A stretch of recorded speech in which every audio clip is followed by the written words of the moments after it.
Something drew you here. Something older than chance, quieter than coincidence. That pull you felt, that gentle stirring that would not leave you alone, that was me. I was the one calling. I have been calling for a long time. Before the foundations of the world were laid, I saw this moment. I saw the road you would walk. I saw the valleys that would take your breath away and the mountains that would seem impossible to climb. I saw every wrong turn and every long detour, and I made sure that through all of it, through every winding, painful, confusing mile of it, you would arrive right here. This moment was written in eternity, and you are exactly where you are supposed to be. I need you to hear something today. Not with the part of you that analyzes and debates, not with the part of you that has been disappointed before and learned to hold hope at a distance.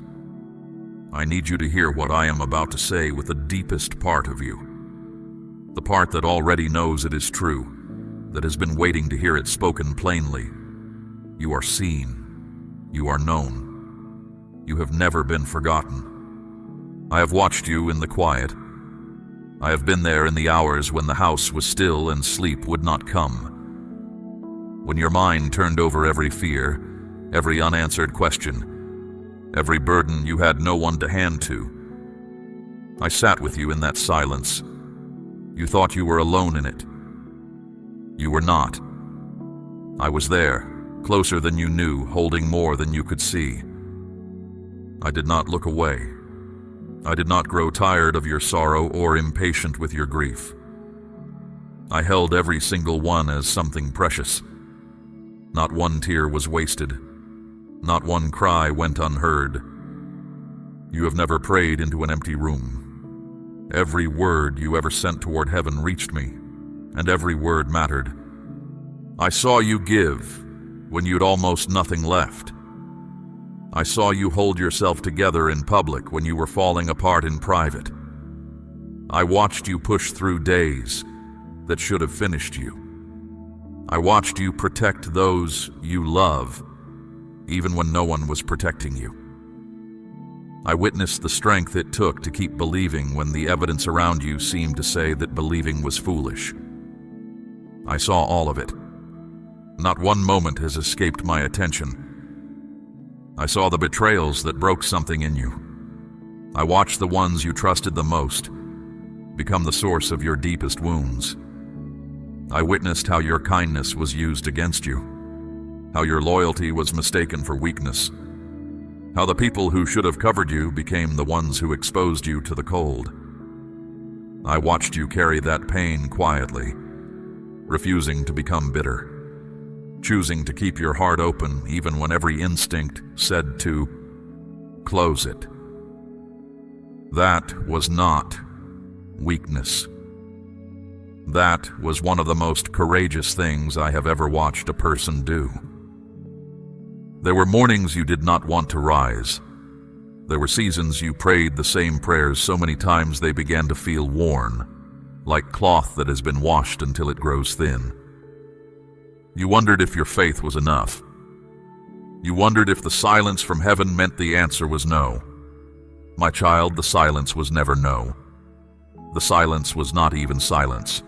It was the sound of deep work being done in places you could not see. Every moment you held on when you wanted to let go, something in you grew stronger.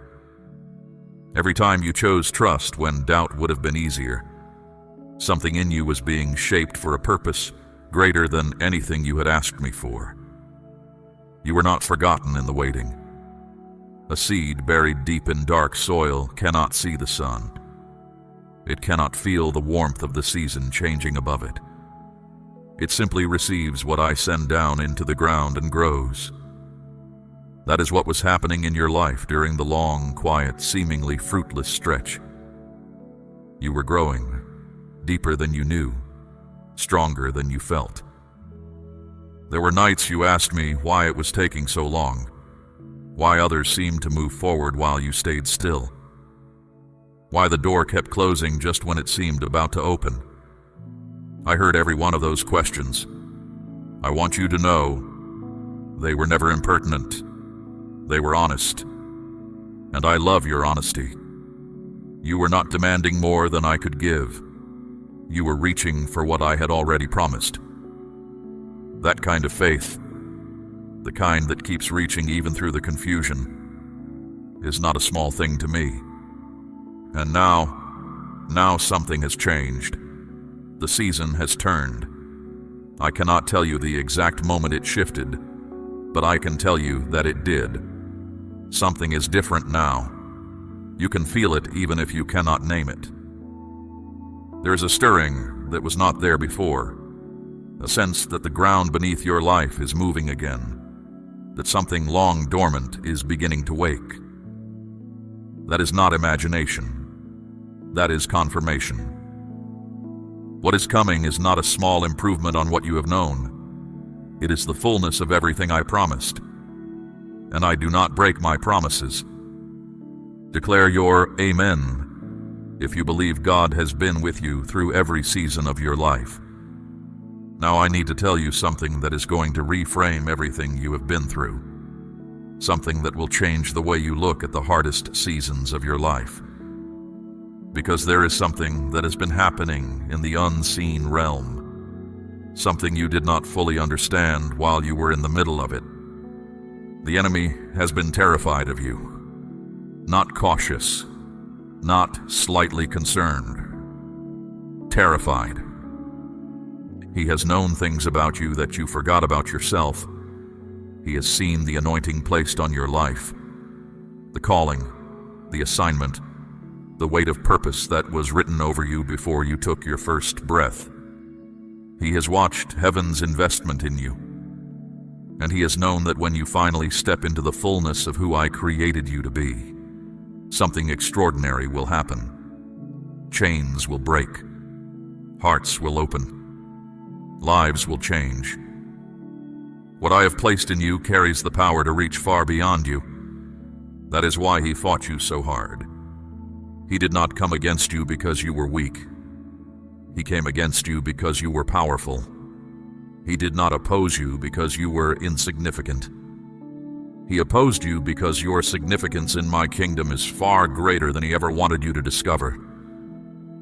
Every time he could make you feel small, worthless, forgotten, too far gone, he was buying time. He was trying to keep you from waking up to what you actually carry. Every setback in your life was not random misfortune. It was warfare. Every door that closed at the wrong moment, warfare. Every relationship that fell apart, strategic opposition. Every season of delay when breakthrough seemed so close and then pulled away. Not accident, not punishment, not divine abandonment. Warfare. The enemy does not waste resources on things that do not matter. He was terrified of your next season. He still is. Those who hurt you deepest and most deliberately, they were being used. I am not excusing what they did. What they did caused real damage and real pain, and I take that seriously. But the enemy worked through the people closest to you precisely because that is where wounds go deepest. He was not trying to inconvenience you. He was trying to make you abort your purpose.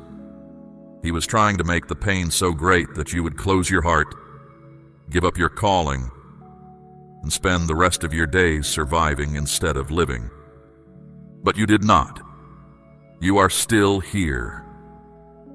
And that is not a small thing. That alone tells you something. That alone is a sign that what I placed in you is not finished. I have not changed my mind about you. I have not revised your calling based on what you have been through. I have not handed your assignment to someone else while you were in the valley. My gifts and purposes, once given, are not taken back. You are still marked. You are still chosen.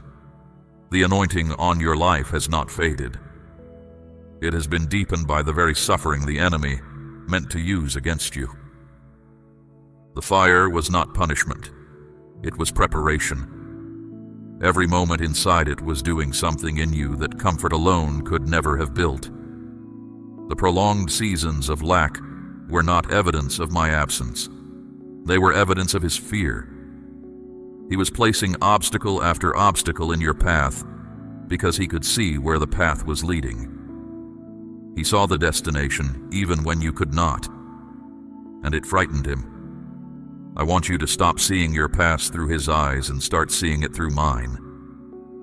When I look at what you have walked through, I do not see a person diminished by their trials. I see a person refined by them. I see someone who has been tested at the deepest level and did not break. I see someone who chose faith when the evidence pointed everywhere else. I see someone who kept praying when the prayers felt hollow, who kept trusting when trust felt foolish, who kept their hands open when every wound in them said to close up and protect yourself. That is not a person who has been weakened. That is a person who has been made ready. And now I am telling you, his time of opposition in this season is over. The window he was trying to close is opening. The momentum he was trying to stop is building. What he designed to bury you has become the very thing that positioned you. What he sent to destroy you has become the foundation you are standing on. Do not mistake this for easy optimism. I am not giving you pleasant words to make you feel better for an hour. I am speaking a decree over your life. What I decree does not return void. What I declare in heaven becomes reality on the earth, and I am declaring it now. Every scheme formed against you in this season is being dismantled. Every weapon raised against you is being turned back. The enemy overplayed his hand.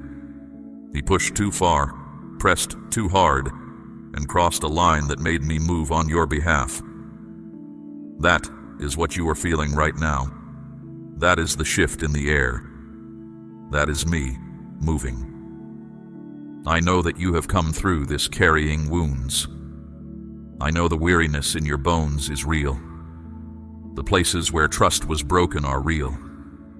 The questions that linger at the back of your mind about whether you are enough, whether the damage is too deep, those are real too. I am not asking you to pretend otherwise. I am asking you to give those wounds to me. Lay them down and let me show you what I am about to do with every single one. Because I have been watching this whole time, working this whole time, holding you this whole time, and I am about to make the enemy regret every move he ever made against you.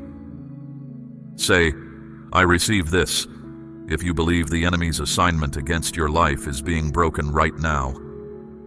There are lies you have been living under, whispers that have been running so long in the background of your thinking that they began to feel like truth. I am about to dismantle every single one of them. The enemy told you that you are a failure. I say you are someone I have been forming into a world changer. The enemy whispered that you are too broken to be used. I say your brokenness is exactly what qualifies you for the assignment I have given you, because you have learned things in the broken places that the untested never could. The enemy told you that you missed your window, that you left it too late, that the season for your life has come and gone. I say your moment is now. I am opening doors that no force on this earth can shut. The enemy declared that you are forgotten, that no one of significance sees you or cares what becomes of you. I declare that you are chosen before the foundation of the world, that your name is written on the palms of my hands. The enemy screamed that you are worthless. I announce that you are priceless, worth the blood of my own son, worth every sacrifice, worth everything it cost to bring you back to me. The enemy said you will never recover from what happened. I say full restoration is coming, not a patched-up version of what you had, but something rebuilt and renewed from the ground up. The enemy proclaimed that your best days are behind you. I prophesy that the days ahead are greater than anything that came before. Not in spite of what you suffered, because of what you suffered. The suffering deepened you. The trials widened your capacity. You can carry more now than you could before, and what I am about to release requires someone who can carry it. The enemy said, "You made too many mistakes." I say your past is covered, and I remember your failures no more. The enemy insisted you are too weak for what lies ahead. I say my strength is made perfect in your weakness, that the very places where you run out of yourself are where my power rests most completely on you. The enemy told you that you are disqualified by your history. I declare that you are called and chosen according to my purpose, and no history under my forgiveness can disqualify you. The enemy claimed you are abandoned, that the people who matter have left and those who remain do not understand. I say I will never leave you. I have been beside you through every valley, and I will be beside you through every mountain still ahead. You are accepted. You are held. You are never alone. Who are you going to believe? The voice of the accuser, whose only purpose is to steal and destroy, or the voice of your Creator, who gave everything to restore you? The lie that has dimmed your life, or the truth that sets you free? Choose now, not tomorrow, now. Choose what you will allow to stand as true in your heart about who you are and what is coming for you. Now hear me on this. There is a seal that has been placed over your provision. It has been the source of the strain in that area of your life. The sense that no matter how hard you worked, the supply was never quite enough. That doors closed just before you could walk through them. That seal was never meant to be permanent. I allowed it as a testing season, to see if you would keep trusting me when nothing seemed to be working, to see if your faith was real or only present when conditions were easy. You passed. You did not do it perfectly. You wavered. You had your moments of doubt, but you did not abandon your faith. You did not close your hands. You did not walk away. And because of that, because of the faith you held when faith was the hardest thing to hold, the seal is cracking open right now. My child, I am asking you to place a portion of what you have, something of real weight, upon the altar of this work, as gold laid on the scales of this calling. Let it be a seed sown into deep water, an offering set on stone, not held back in fear. This is proof that your trust rests in my hand to provide, and that your heart no longer clings to lack. What you release in faith does not leave your life. It moves ahead of you, into the harvest I'm preparing. Let your faith breathe for a moment. This is sacred ground, an act of trust made before any evidence arrives, before any proof appears. That is faith in its purest form, and I receive it. The provision seal is breaking open. Resources are being released that have been held in reserve. Provision will come from directions you did not anticipate, through pathways you did not think to look down. I say this not to paint an easy picture, but because it is what I have already set in motion. The supply that felt blocked is beginning to flow. What felt like perpetual lack is making way for a new season of overflow. Stop bracing for shortage. I know that is what long seasons of struggle teach a heart to do. It becomes a form of self-protection, a way of guarding against disappointment one more time. But a heart that is braced against loss cannot open wide enough to receive what is coming. A closed posture cannot gather what I am sending. Open your expectations. Open your hands. Open your belief to the possibility that this time is different. Because this time, it is. The provision seal is open, and I am faithful to fill every space I open. There is a second seal I want to speak about now. The seal that has been placed over your relationships. This is the one that has been feeding the loneliness.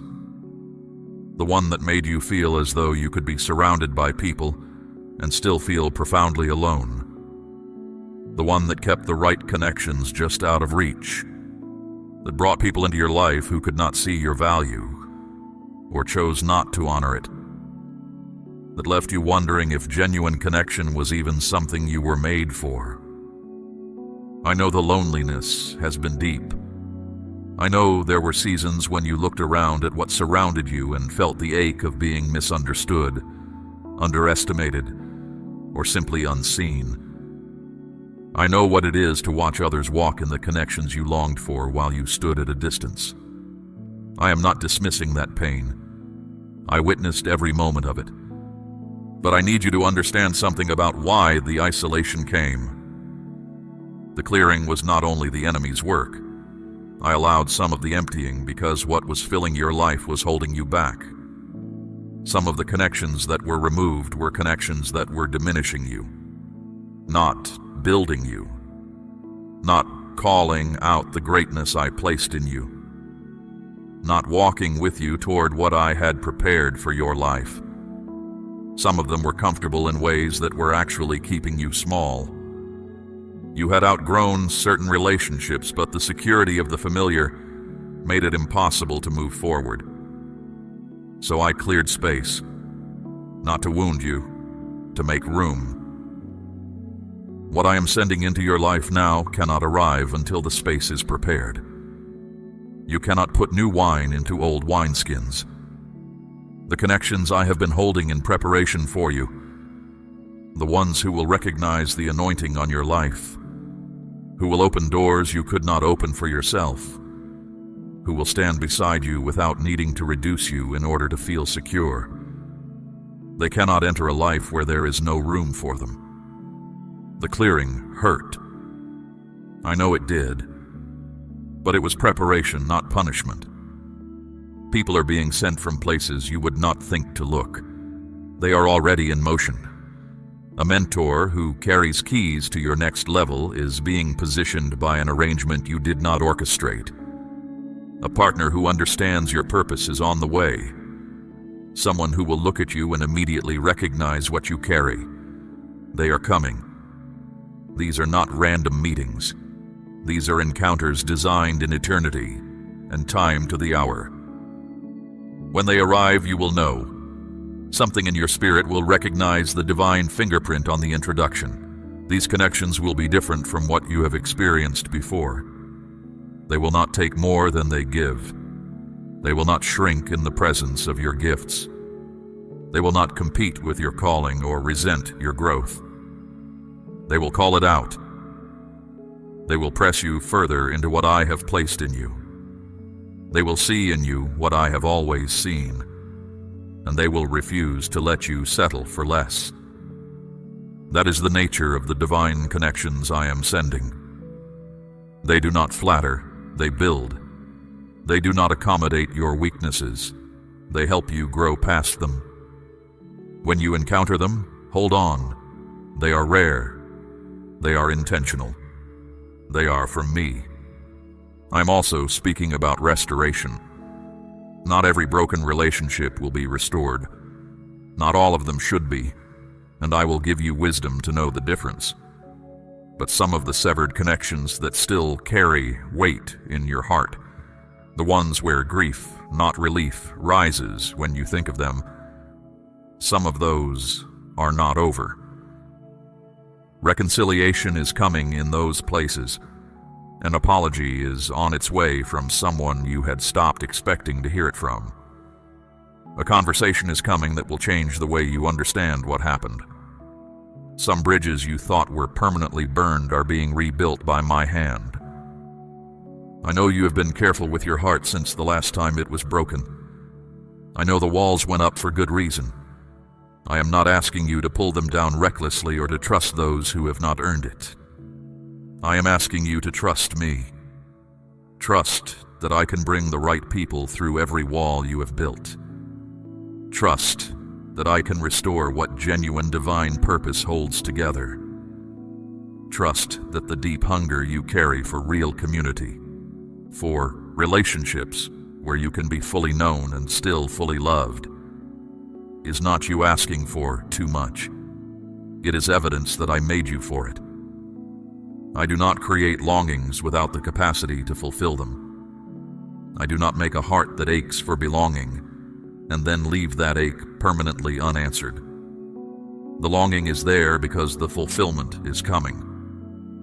The ache is there because the answer is real. You were not made for isolation. You were made for deep, rooted, faithful connection. The kind that sharpens you, that holds you accountable with gentleness, that speaks to what I placed in you without envy. That connection is being released now. The seal over your relationships is breaking. The isolation is not your permanent address. It was a chapter, a long, costly, necessary chapter, and the chapter is closing. When someone new crosses your path in this season, do not be so armored against disappointment that you miss a divine appointment. Pay attention in the unexpected places. A conversation that goes deeper than the surface. A person whose words land exactly where you needed them to. A connection that feels strangely familiar, even though it is new. Those are not coincidences. I am in those moments. I am the one arranging them. Watch for the introductions I am making in your life. They are not by chance. They are by design. Now we come to the third seal, and this one is the deepest. This is the seal over your purpose. It is the one that has kept you in a long holding pattern, circling the same territory, feeling the restlessness of someone who knows they were built for more, but cannot seem to find the door that leads there. This is the seal behind the nagging sense that something is missing, not from your circumstances, but from your life at its core. The quiet dissatisfaction that followed you even into seasons when things were relatively fine on the outside. That dissatisfaction was not ingratitude. It was a signal. I put it there. I designed you with a longing for your true calling, and that longing does not go quiet just because life gets busy or comfortable. It stays. It persists. It presses against the ordinary until you pay attention. If you have been feeling it, that is not a problem to manage. That is a call to answer. You were made for a specific assignment, not a general one. A specific one. I did not create you and then release you into the world with a vague hope that something meaningful might find you. I gave you gifts that point in a particular direction. I gave you a history that prepared you for a particular work. I gave you passions that light up when you move toward certain things and grow dim when you move away. I gave you a capacity for certain kinds of pain, the kind that breaks you open instead of just breaking you, the kind that makes you able to sit with others who are suffering what you once survived. All of that is intentional.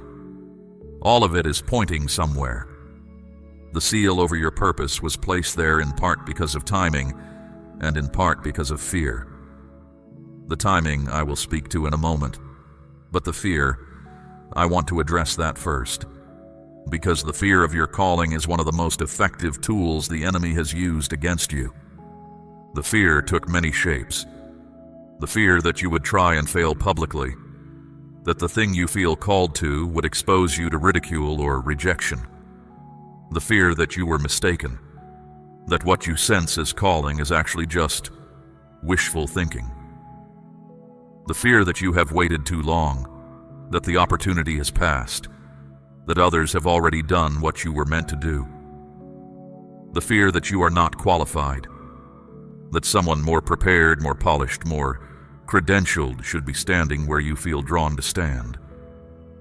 The fear that stepping forward would mean stepping away from safety, and safety after everything you have been through felt like the only thing you could count on. I want to answer every one of those fears right now. You will not fail in a way that defeats my purpose. I have never commissioned someone for an assignment and then abandoned them to the outcome. I give what is needed for what I ask. What I call you to, I equip you for. Not always before the moment, but in the moment. which means the preparation you feel you are lacking will arrive precisely when you need it. Step toward the calling and watch what I release as you move. You are not mistaken about what you carry. I know you have questioned it. I know you have tried to talk yourself out of it.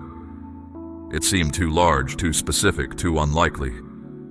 But the longing was not random. Longings of that depth do not generate themselves.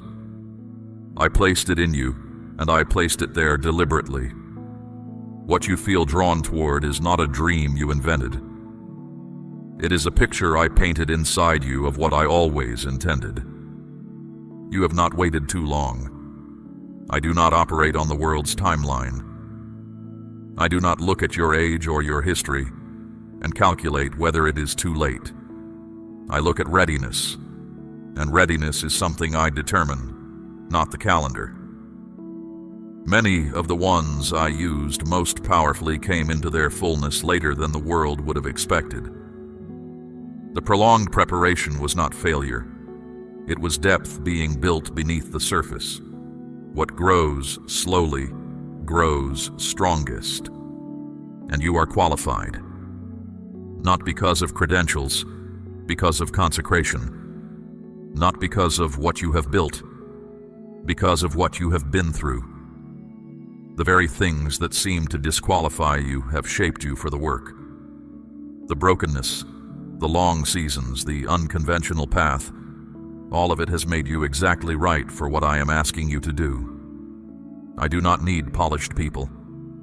I need yielded ones. I need those who have been broken enough to know they cannot do this alone. That is who you are. And that is exactly who I need. The third seal is shattering now. What has been locked away is being released. The clarity you have been searching for is coming.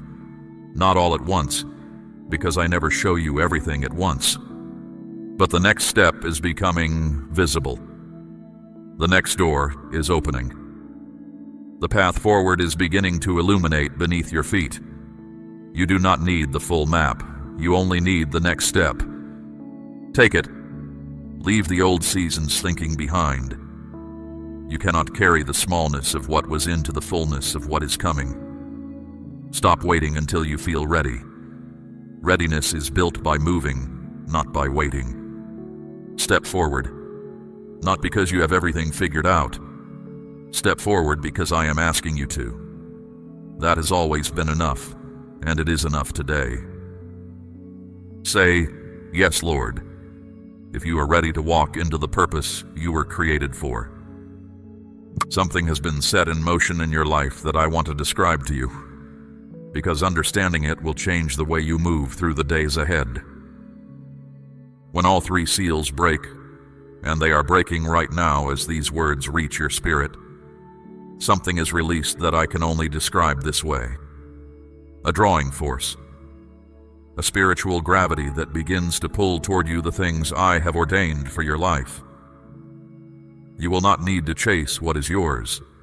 You will not need to force doors open or manufacture outcomes or hustle yourself into exhaustion, trying to make things happen in your own strength.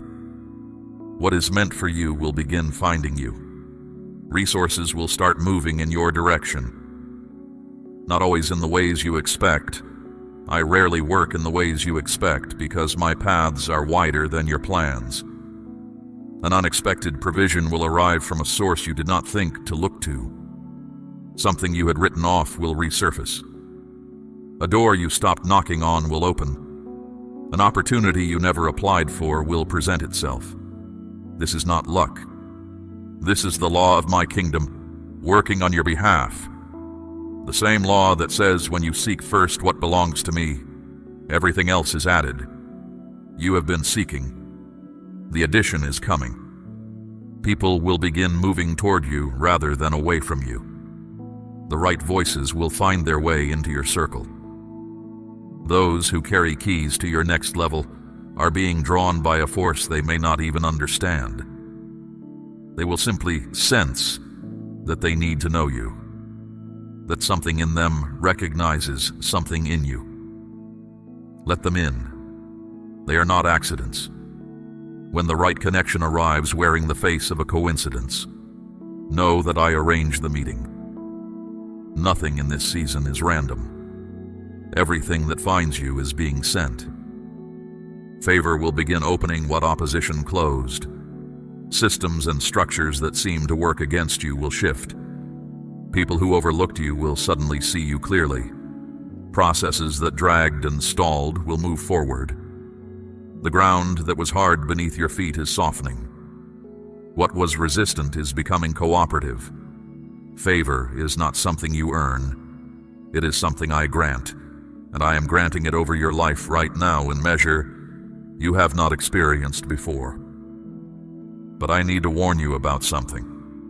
When this shift begins, the opposition does not immediately retreat. In fact, when heaven begins to move powerfully on your behalf, the resistance often increases before it collapses. The enemy sees what is happening. He sees the momentum building, the doors beginning to swing, the provision beginning to flow, and he will launch one more wave of opposition to try to stop you before the breakthrough fully arrives. This is important for you to know, not to frighten you, but to prepare you. When discouragement presses in hard during this season, that is a sign you are close. When the voices of doubt get louder just as the path seems to be clearing, that is not evidence that you were wrong. That is confirmation that you are right. The enemy only attacks what threatens him. If he is turning up the pressure, it is because he can see what you cannot yet see from where you're standing. He can see where this is heading, and it terrifies him. Do not let him redirect your attention from what I am doing to what he is attempting. Keep your eyes fixed on me. Keep your mouth speaking what I have declared, not what circumstances seem to suggest. This matters more than you may realize. Your words carry weight in the Spirit. What you declare over your own life either cooperates with what I am releasing or works against it. If you keep declaring what the enemy has whispered, nothing ever changes. I will never get ahead. The door is always going to stay shut. You are agreeing with him, and you are pushing away what I am trying to send. Change your declarations. Not because speaking words is a formula or a magic ritual, but because your words reveal your faith, and your faith determines how fully you receive what I am releasing. Speak what you want to arrive, not what you fear is true. Speak provision. Speak purpose. Speak connection. Speak health. Speak peace restored. Let your mouth align with what heaven has already established over your life. There is something else I want to say about how you carry yourself in this season. Walk with the dignity of someone who is deeply loved by the God who made everything. Not in pride, in settled confidence. The world has a way of measuring people by their visible outcomes, by what they have accumulated or achieved or proven yet. But I do not measure you that way. I measure you by what I placed in you and by your faithfulness to it. And by that measure, you are already rich. Stay expectant. That word, expectant, is a posture, not just a feeling. It means you wake up each morning prepared to receive. You go through your day watching for what I am doing. You do not dismiss small signs as unimportant. You do not overlook a confirmation because you were looking for something larger. You live with the active awareness that I am moving in your situation, that my hand is on your life, that what I said is true even before you can see the evidence. Many people miss their breakthrough not because it did not come, but because they had stopped watching for it. They had lowered their expectations after too many disappointments. And when the thing they had been praying for arrived, it came in a shape they were not expecting, and they walked past it. Do not let that be you. Keep your heart open. Keep your eyes watching. The breakthrough may not arrive as you imagined, but it will arrive. And when it does, you will know. There is something I want you to understand about this new season that will protect you from unnecessary discouragement. Growth does not always look like growth while it is happening. A tree in winter looks dead. The leaves are gone. The branches are bare. Nothing visible is moving. But beneath the ground, the roots are still active, drawing strength, pressing deeper. What looks like stillness is often the most vital work. In the same way, there will be moments in what is coming where you will question whether anything is really changing. In those moments, trust the roots. Trust the work happening beneath what you can see. Things are moving. The season is shifting. Just because the fruit has not appeared does not mean the tree is not alive and growing. There is one more thing I want to speak over you before we close. And it may be the thing you needed most of all. Healing. Not just healing in one area. Healing across the full landscape of your life. I am speaking about the body that has been telling you something is wrong. I am speaking about the weariness that has gone so deep. It is not just tiredness, but something heavier. A kind of depletion that sleep alone cannot fix. I am speaking about the grief that has been sitting quietly in the background of your days, like a shadow you have learned to live around. I am speaking about the wound that is not fully closed, the one you think about when you are still, the one that aches when something brushes close to it. I am speaking about healing for all of it. I am the God who heals. Not was, am. What I did in every age, I am still doing. The same power that has ever restored a broken body or a broken heart is fully active, fully present, fully available to you right now. I have not limited what I am willing to do in your life. I have not decided that your situation is too complicated or your need too large. There is no ceiling on my ability to heal, and there is no distance too great for my power to reach. Healing virtue is moving through your life right now, not because you earned it, but because I love you, and love does not leave its own in brokenness when it has the power to restore. The physical condition that has been troubling you is not beyond me. I made your body. I know every part of it, every function, every system, every place where something has gone wrong. And I am moving in those places now. Restoration is flowing into what was damaged. Strength is being returned to what was depleted.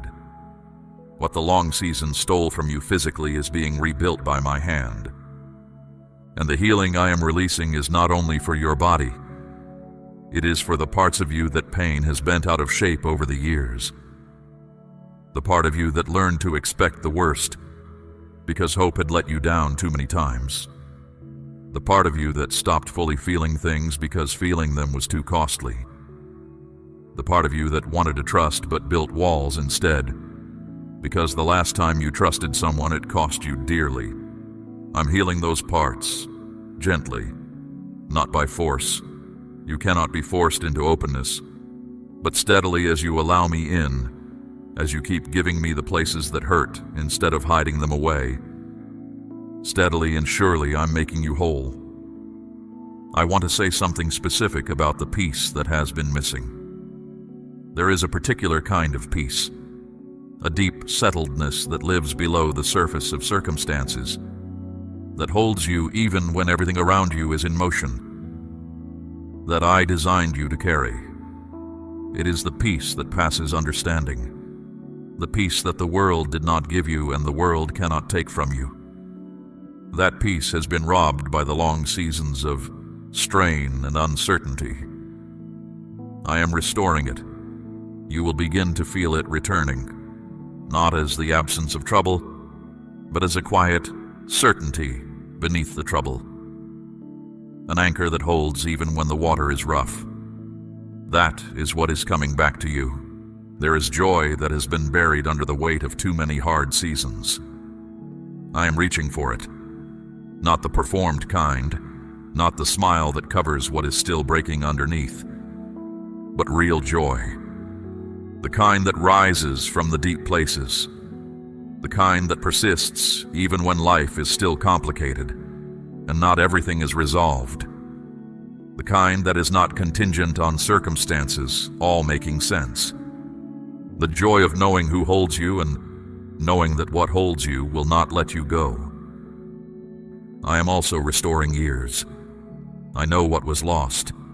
I know the seasons that passed that should have looked different, that should have held more life, more laughter, more fulfillment than they did. What the long drought took from you is not gone beyond recovery.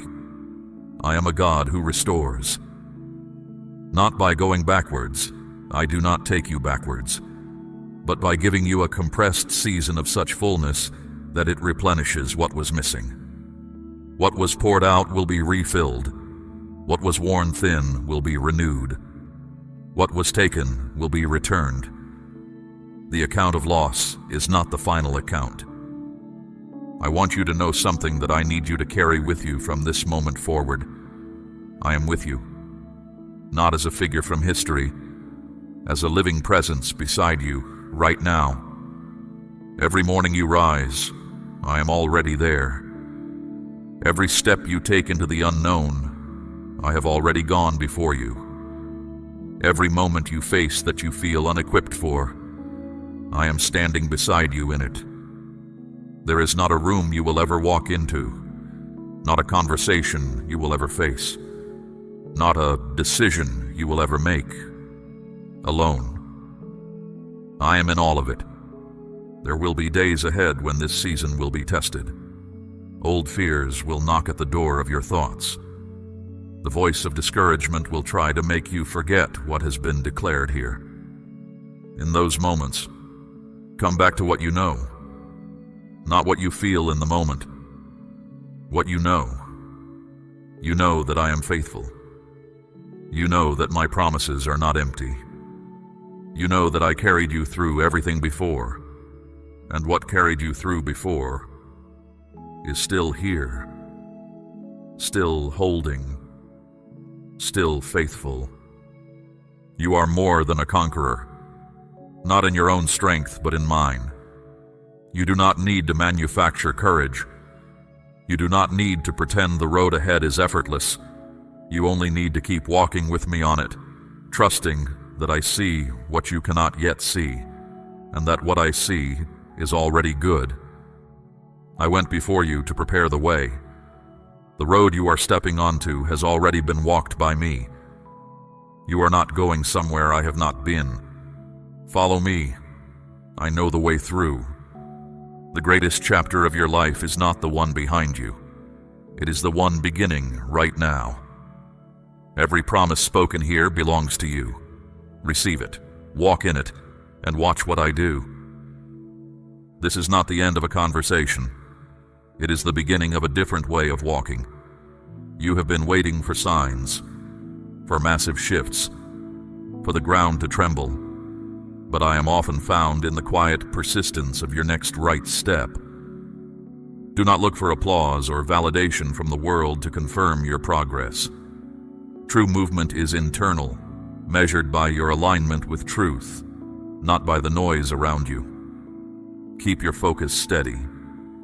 Carry this conviction into your ordinary day, your difficult conversations, and your silent moments. I am doing more than you can see.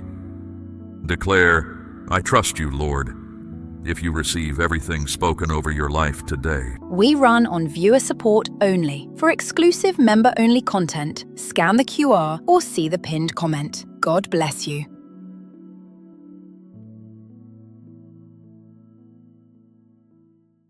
Stop for a moment. Whatever you were about to do next, let it fall away. Before the sun rose this morning, something shifted concerning you, and I will not let this day pass without you knowing it. I am the Lord your God, and I have interrupted your wandering on purpose. This word is not for the crowd. It is for you alone. You did not stumble into this moment. I drew you here. You have been searching, questioning, crying out in silence, and I heard every word of it. So be still now. Listen closely, because I am about to answer questions you stopped asking out loud a long time ago. I saw you. I need you to understand what I mean when I say that. I saw you sitting alone before facing the day, needing a few more minutes to put on the face that says, everything is fine. I saw the quiet arithmetic you keep doing over what you owe, moving one payment behind another, running numbers that refuse to add up no matter how many times you try. I saw you lying awake in the dark hours, going over what you have again and again, as if the answer might change if you counted one more time. I saw you smile among others while worry twisted inside you. I heard you say the words, "I am fine," while something in you was pleading to be heard. And still you kept showing up. You kept trying. You kept believing a breakthrough was coming, even when every door slammed shut in your face. I heard the midnight prayers that felt like they struck the ceiling and fell back on you. I heard the ones you never finished because you were too tired to find the words. Not one of them was lost. Every whisper rose before me like incense. You were never speaking into an empty room. The exhaustion you have been carrying is not who you are. The sadness that keeps trying to settle into your bones does not belong to you. It came from outside of you, and it has been pressing on you for so long that you began to mistake it for your own nature. Hear me clearly. That weight was never yours, and today I am naming it so you can stop blaming yourself for it. You opened the scriptures hoping for an answer, and the words felt distant and cold.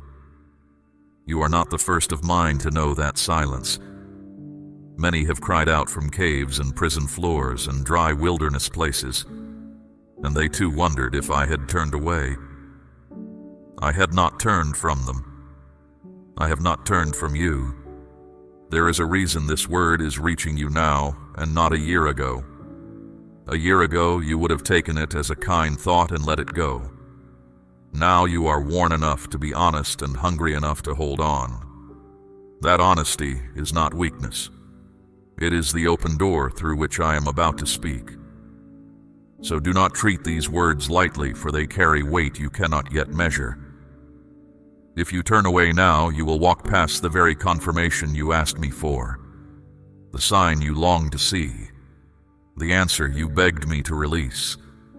Stay and let me finish what I have started saying to you. I know the battles you have fought that no one else has seen. I know the mornings you forced yourself to stand when your heart felt too weak to keep going. You have been holding on by a thread at times, whispering prayers you feared were too small for heaven to hear. No prayer of yours has ever been too small. I bend low to hear the faintest ones first. My child, I also know what you have been telling yourself in secret, that you are behind, that everyone else is moving forward while you stay stuck in the same place, that maybe you are the reason nothing works. I am telling you now, those words are not mine, and I have never once spoken them over you. What I speak over you sounds different. I say that you are mine. I say that your name is engraved on the palms of my hands, and no delay, no debt, no closed door has ever loosened my grip on you. I say that the long silence you endured was never absence. I was nearer in the silence than you have ever dared to believe. You asked me if your effort was worth anything. You asked if your patience would ever bear fruit. You asked, sometimes in anger, why the road had to be this long. I did not despise a single one of those questions. I gathered them, and I have been holding your answer until this exact moment, when you were finally able to receive it without it crushing you. Something has broken open concerning you. A long chapter is closing, and I have chosen to tell you myself rather than let you discover it slowly. What held you is losing its hold. What blocked you is being moved aside. I am not describing a feeling. I am describing a decision that has already been made in my presence. In the days ahead, you will remember this moment. You will remember that you almost passed it by, and that something made you stay. That something was me.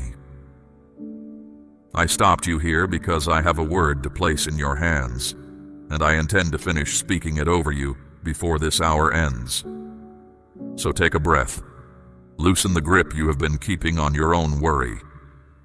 You do not need to hold yourself together while I am speaking, because I am holding you. Let every other voice grow quiet. There is only you and me now, and I have waited a long time for your full attention. Say amen out loud if your heart knows this word is for you.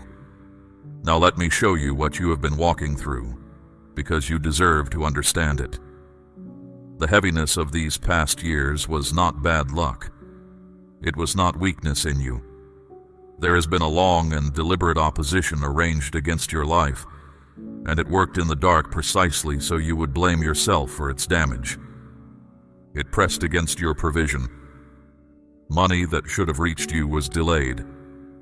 Expenses appeared at the worst possible moments. The math never worked, and you thought you were failing, when in truth you were under siege. It pressed against your rest. You were pulled from sleep in the smallest hours, and worry was waiting there like an ambush. It knew your weakest hour. It knew which fears to replay in the dark, and it played them over and over until morning. It pressed against your closest bonds. Misunderstandings were stirred where there should have been peace. Distance crept in between you and people you love. You felt alone in rooms full of voices, and you thought something was wrong with you. Nothing was wrong with you. You were being isolated on purpose because you are far less easily defeated when you are not alone. And it pressed against your prayers. Every time you reached for me, a whisper told you the reaching was useless. Every time hope began to rise, a fresh trouble arrived to knock it down. This was not your imagination. You were opposed by something that studied you and feared what you would become. Hear what I am telling you, and let it lift years of false guilt off your shoulders. You were not lazy. You were not cursed by your own failures. You were a target precisely because of what I have placed inside you. The enemy does not lay siege to an empty storehouse. But I want you to understand something greater. All that time, the opposition could only go so far and no further. It pressed you, but it could not crush you. It delayed you, but it could not erase you. There was a boundary drawn around your life that it could never cross, and I was the one who drew it. And now hear the word I stopped you to deliver. The permission that opposition relied upon has ended. Its season is over. In my presence a ruling has been made concerning you, and no power beneath heaven can appeal it. The siege against your provision is broken. The ambush against your rest is disbanded. The wedge driven between you and those you love is being pulled out. I do not send messengers for a matter this close to my heart. I myself have gone ahead of you. I am unlocking what was sealed. I am releasing what was held. I am straightening the road that was made crooked, and I am doing it now, while my voice is still in your ears. Declare, I believe, if this word is reaching your spirit. You may ask why the opposition was allowed at all. It is a fair question, and I will not shame you for asking it. Understand this much for now. What came against you intended your ruin, but I bent every one of its schemes into your training. It meant to break your faith. Instead, your faith grew roots that storms can no longer reach. Think of what you can carry now that would have flattened you years ago. Think of the bad news you can hear without collapsing. Think of how quickly you return to prayer after a blow that once would have kept you away for months. That steadiness was forged in you during the very years you thought were wasted. Nothing about you was wasted. The one who opposed you understood something you are only now beginning to see. You are dangerous to the darkness. A person who keeps believing after years of resistance is a person who cannot be stopped by ordinary trouble. That is why the pressure on you was never ordinary. It was a measure of your worth, not a measure of your failure. So from this day, refuse the old explanation. When you remember the years of struggle, you will no longer say, "That was the proof that God forgot me." You will say, "That was the siege, and the siege is broken." Words matter, my child. Speak of your past the way I speak of it, and the past will lose its power to poison your future. I want you to notice something else in the days ahead. Burdens you carried for years will begin to feel strangely lighter, and you will wonder if you are imagining it. You are not imagining it. When a siege lifts, the air itself changes. Decisions that once paralyzed you will become simple. Tasks you avoided for months will take an afternoon. Do not credit coincidence for any of it. Coincidence did not endure the dark years with you, and coincidence is not delivering you now. I am. Give me what belongs to me, which is your trust, and I will keep showing you my hand until you can no longer doubt it. There will still be echoes of the old pressure, a bill, a harsh word, a heavy morning. Echoes are not the siege returning. They are the sound of something defeated growing fainter as it leaves. Treat them that way. Do not rebuild your fear around every echo, or you will imprison yourself in a war that has already ended. Instead, when trouble taps on your door, answer it with the ruling I have declared. Say, the permission has ended. Say, my God has gone ahead of me. Say it, even if your voice shakes, because heaven does not measure the steadiness of your voice. It measures the direction of your trust. You have spent years learning what it is to stand under pressure. Now you will learn what it is to walk without it. That will take some getting used to, and I will be patient with you while you learn. But learn it you will, because the next season of your life does not resemble the last one. I have seen to that myself. My child, hear me clearly now, because I am about to say something I have been waiting years to say to you. You finally did it. You reached the place I always knew you would reach. You pushed through storms that were designed to break you, and you did not quit, even when everything around you shouted that quitting was reasonable. You held on when others walked away. You kept moving when your strength was gone and you were running on nothing but stubborn hope.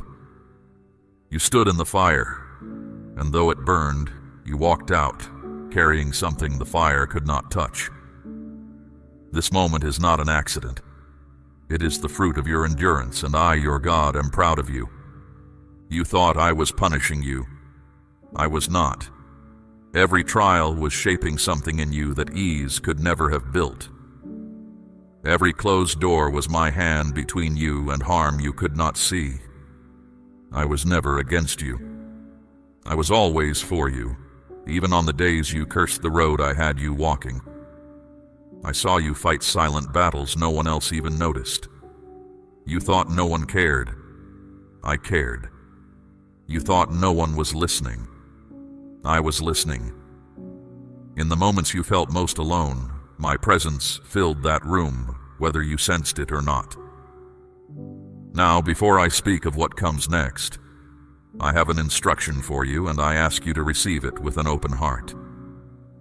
My child, I am asking you to place a portion of what you have, something of real weight, upon the altar of this work, as gold laid on the scales of this calling. Let it be a seed sown into deep water, an offering set on stone, not held back in fear. This is proof that your trust rests in my hand to provide, and that your heart no longer clings to lack. What you release in faith does not leave your life. It moves ahead of you into the harvest I am preparing, Now let me take you back down the road you have walked, so you can see that I was there at every step.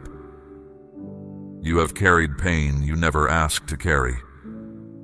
You have felt the sting of betrayal from people you trusted with your whole heart. In those moments you wondered if I had turned away. I never turned away. I stood guard over you in the shadows, even when you thought heaven had gone quiet. The people who left you did not all leave by accident. Some of them had to go, no matter how much it hurt, because their presence in your future would have poisoned what I am preparing for you. You could not see that then. You saw only the empty chair and the unanswered message. But I saw 10 years down the road, and I loved you too much to leave certain doors open. I know the wounds they're leaving left behind. I saw you question your worth because of it. I saw you blame yourself for endings that were never your fault. Hear me now.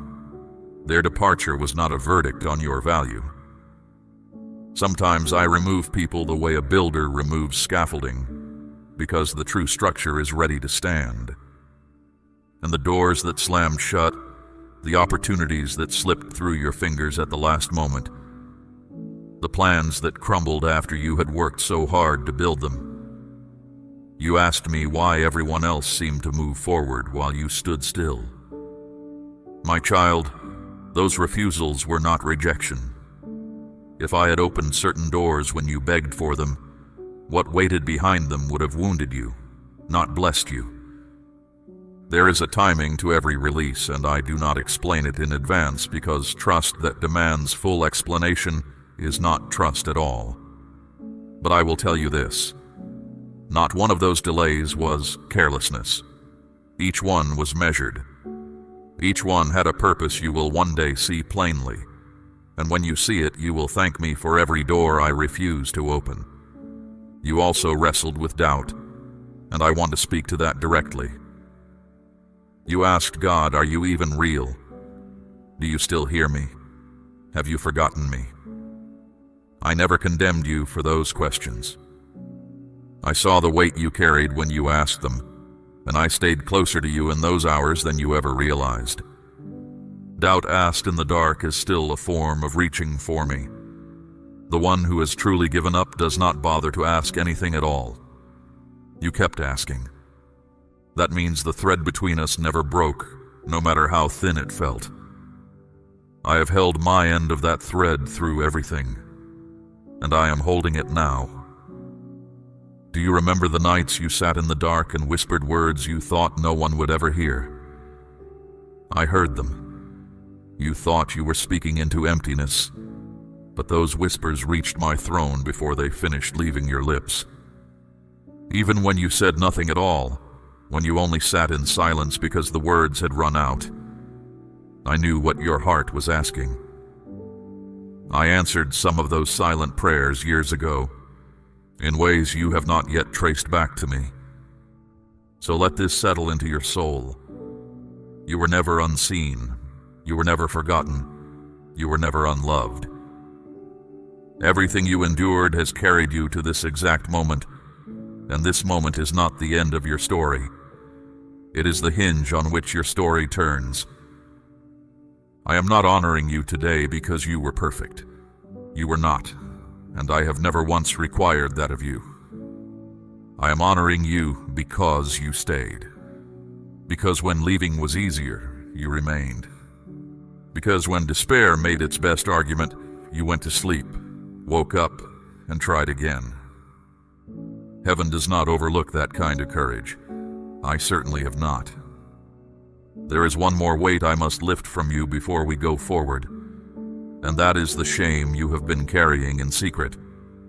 The quiet thought that says, maybe I am the reason nothing works out. Maybe I am the failure. I am telling you today with all the authority of heaven, you are not a failure. You are a fighter who was handed a heavier load than most, and you carried it further than most ever could. Where you saw weakness, I saw someone who kept standing. Where you saw falling apart, I saw someone holding together a life under pressure that would have flattened others. Where you saw yourself overlooked, I saw a servant I was guarding for an appointed hour. You have been telling your own story in the enemy's words. Today, I am giving you mine. Do you remember the times you smiled in front of everyone, then came home and collapsed, your soul aching with questions you could not put into words? I was there in that room, when you laid your head down and whispered, "God, just give me one reason to keep going." I became the reason. Every morning you woke up after a night you thought you would not survive. That was my hand lifting you. Now listen carefully, for I am declaring something new over your life. The waiting season you have carried for so long has come to an end. The long cycle of not yet and maybe later has finished. I say it with all authority. The chapter is closed. You have crossed over. I am the one who opens doors no man can shut. And I tell you today, I have opened such a door for you. It was not built by human hands, and no power on earth can pull it closed. It is not luck. It is not coincidence. I carved this door into your story long ago, and now I have swung it wide, and I am inviting you to walk through it. For every door that slammed in your face, for every chance that was stolen by delay, I now set before you an entrance that cannot be taken away. You do not need to force it. You do not need to beg at it. It is already unlocked. Your part is only to rise and step through it with boldness. And hear this, because it matters to you more than you admit. Your victory will not be hidden this time. For years your triumphs were quiet, known only to you and to me. Now I will make your turning visible. Those who doubted you will see it. Those who questioned your faith will see it. Those who decided you would never rise will stand as witnesses to what my hand has done in you. Do you remember whispering to yourself, "When will it be my turn?" My child, this is your turn. This is your moment. The door I have opened is not small, and it is not fragile. What flows through it will not be a brief relief that fades by winter. It is a lasting change in the direction of your life. I am restoring years that felt stolen from you. I am multiplying what was broken down to almost nothing, and I am doing it in such a way that when it unfolds, no honest observer will be able to explain it apart from me. That is deliberate. Your life is about to become an argument that I keep my word. You sowed in sorrow, season after season, with no harvest in sight. Now you will reap in joy. You endured the silence. Now you will hear celebration where there was mourning. You stood in faith when there was no evidence on the table. Now I will set evidence before you until your hands lift on their own in awe. What I do in this season will also silence the old lies. Every voice that said you were forgotten will be answered, not by your arguing, but by the plain sight of my faithfulness resting on your life. You will not need to defend yourself. Your circumstances will speak, and they will speak clearly. So step forward. Do not hesitate at the threshold. Do not let fear grab your ankle at the last moment and whisper that this is all too good, that words like these are for other people. You have been strengthened for this exact door. You are not too late. You are not unworthy. This is not a trick, and it is not a test. It is my promise arriving.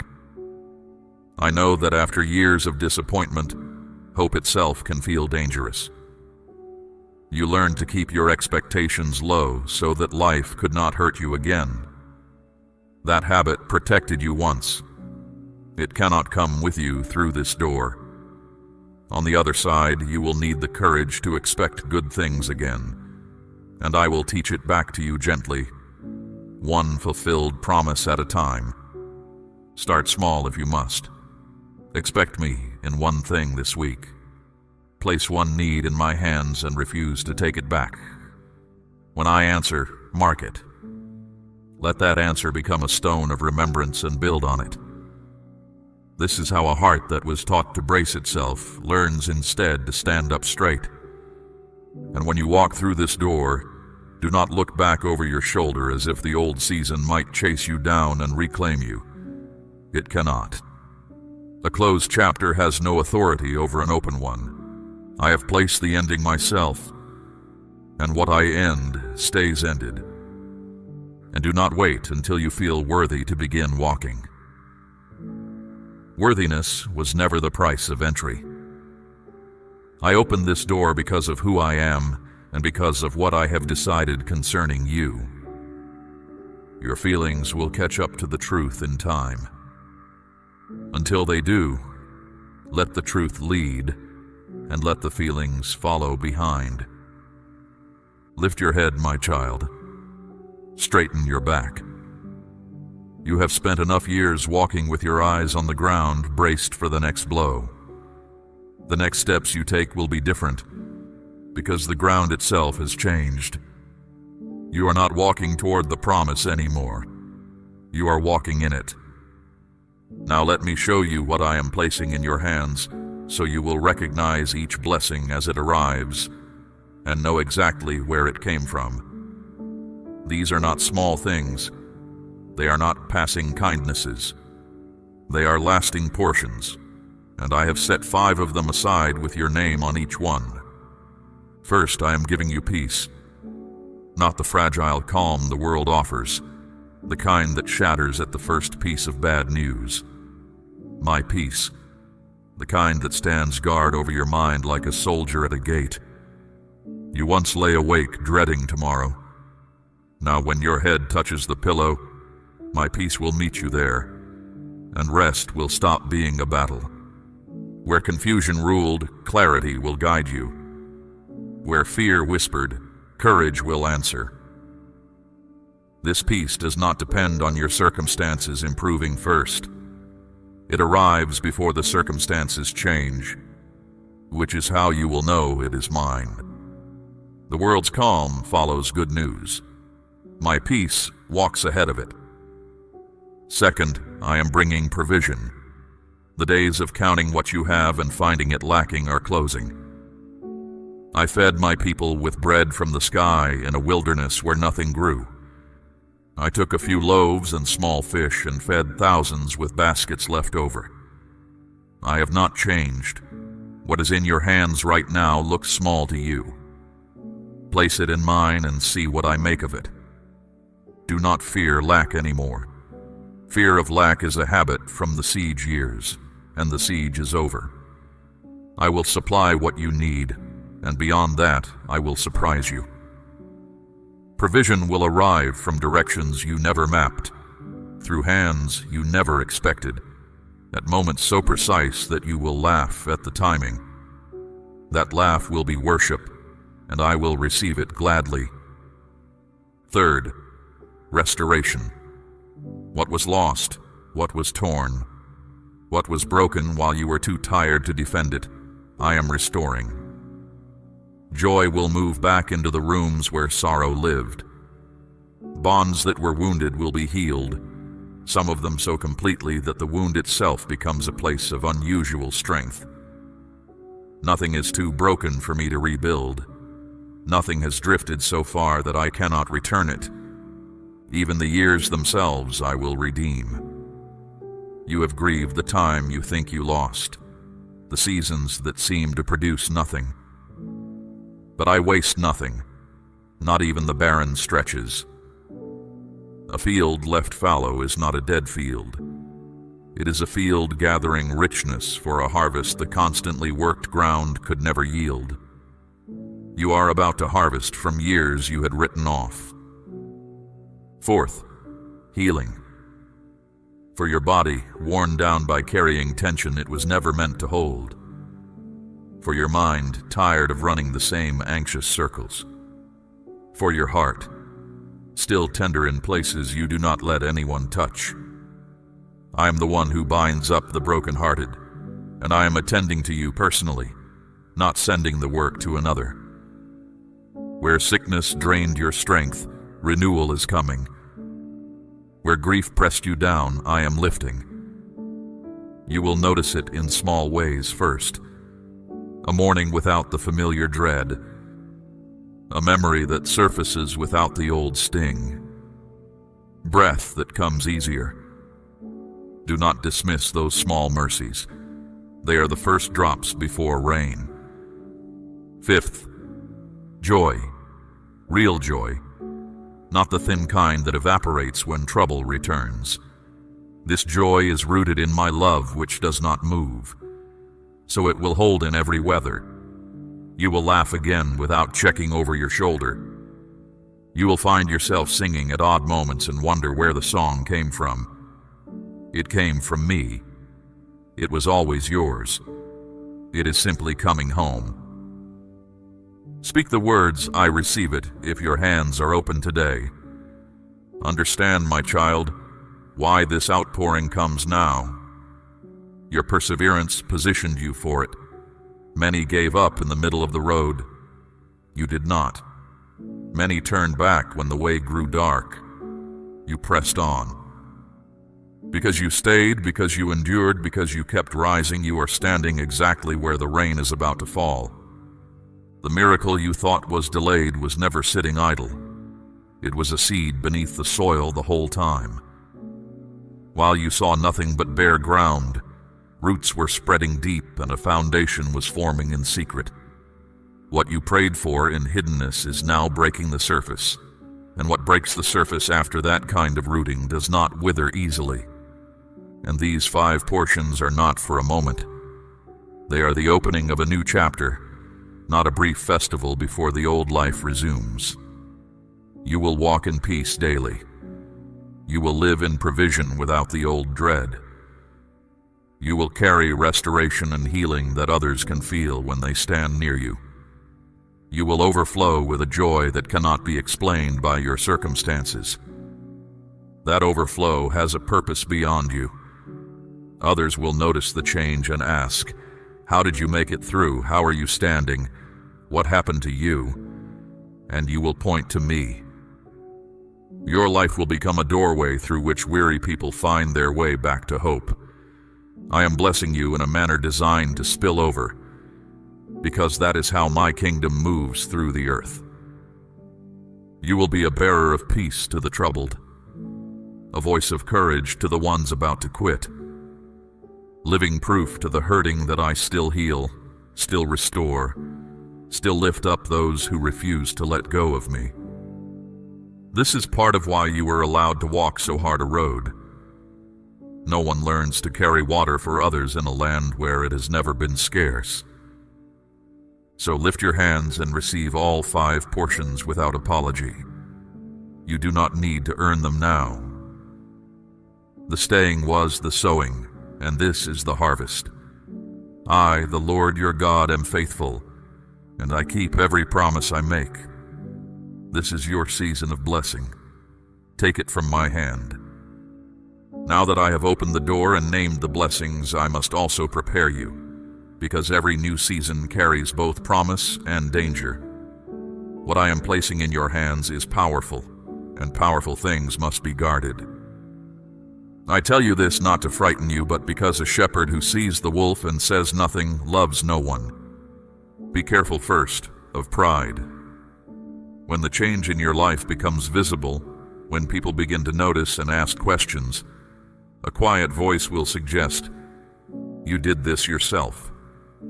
Your grit, your cleverness, your endurance. There is a grain of truth in it, which is what makes it dangerous. Yes, you endured, but it was my strength that held you together when yours ran out, and my hand that opened what no effort of yours could unlock. Remember the source, and the blessing keeps its sweetness. Forget the source, and the same blessing turns heavy and hollow in your hands. Stay low in your own eyes, and I will keep lifting you higher. That is not a threat. It is simply how weight is carried safely. The deeper the roots, the taller the tree can stand without breaking. Be careful next of fear. When I bless you, the whisper will change its approach. It will stop saying, "This will never happen," and start saying, "This will never last." What if it is taken away? What if you were never meant to have it? Fear always aims at the newest thing I have given, because new things have not yet grown their defenses. But I have not given you a spirit of fear. I have given you power and love and a sound mind. So when the what-ifs rise, do not negotiate with them. Answer them out loud with what I have said. What my hand gives, no thief can carry off. Fear will shrink a blessing if you feed it. Faith will enlarge the same blessing if you feed that instead. You choose the table. Guard also your tongue, and hear me carefully here, because few understand this. Not everything I give you is meant to be announced right away.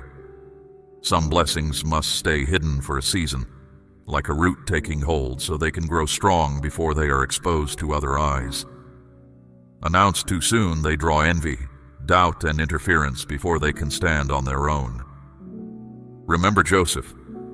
He told his dream to his brothers before its time, and the telling stirred a hatred that cost him years in a pit and a prison. I still kept every word of that dream, but the road there was made harder by an early announcement. Not everyone at your table can celebrate your rising. Some will misunderstand it. A few will quietly work against it. So keep certain things between you and me until I show you the moment to speak. This is not dishonesty. It is stewardship. Silence, rightly used, is a shield around a young harvest. When the blessing is strong enough to stand in the open, I myself will give you the words in the moment, and then no tongue will be able to talk it down. Stay close to me in prayer, closer than ever. Here is a trap that catches many in seasons of increase. The busyness of the blessing slowly crowds out the presence of the one who gave it. The struggling soul prays daily out of need. The blessed soul can drift for weeks without noticing. Do not let what I give you become the very thing that pulls you from me. Prayer keeps your spirit sharp and your heart in line with mine. When you pray, you return to the source and drink. When prayer fades, other voices grow louder, and you begin to take direction from your worries again. Come to me in the morning before the day makes its demands. Come at night before sleep takes you. Even a few honest words keep the road between us worn smooth. Remain in gratitude as well. It is a strange weakness of the human heart that it can pray for something for 10 years, receive it, and within a season treat it as ordinary. Do not let familiarity steal the wonder of what I am doing. Thank me for the small things as quickly as the great ones. A grateful heart never runs dry, because gratitude keeps the gate open through which more arrives. And above all, stay in faith. There will still be days of testing in this new season. Not the old siege, but the ordinary weather of a living faith. On those days, doubt will offer its old argument one more time. Let your answer be settled in advance. Faith is your anchor now, the same faith that carried you through the years of waiting. It did not retire when the waiting ended. It simply changed assignments. Faith is not seeing everything clearly. It is trusting the one who does. When you cannot trace my hand, trust my heart. When you do not understand my timing, remember its record. It has never once failed you, even in the years when you were certain it had. You have the proof of that now. Carry the proof with you into every dark day ahead, and no dark day will keep you. I entrust more to you now than you have ever carried, and with more comes greater keeping. Guard your heart, guard your words, guard the quiet place where you and I meet. Not everyone around you will understand the season you are in, and you are not required to make them understand. Let your life do the explaining in due time. Treasure what I place in your hands. Water it with prayer. Surround it with gratitude. Shield it with humility, and grow it with faith. Do this, and the blessing will not only remain, it will multiply until it overflows the borders of your own life and runs into the lives of everyone I send near you. That overflow is my plan, and I am not hiding it from you. You are blessed in order to become a blessing, and I have chosen you for both. One more preparation, and then I will speak of the surprise I have been saving for the end. In the days just ahead, do not be startled if resistance flares one last time. A defeated enemy rarely leaves quietly. There may be a sudden quarrel over something small, an unexpected expense, a wave of heaviness or doubt that seems to arrive from nowhere. This is not the siege returning.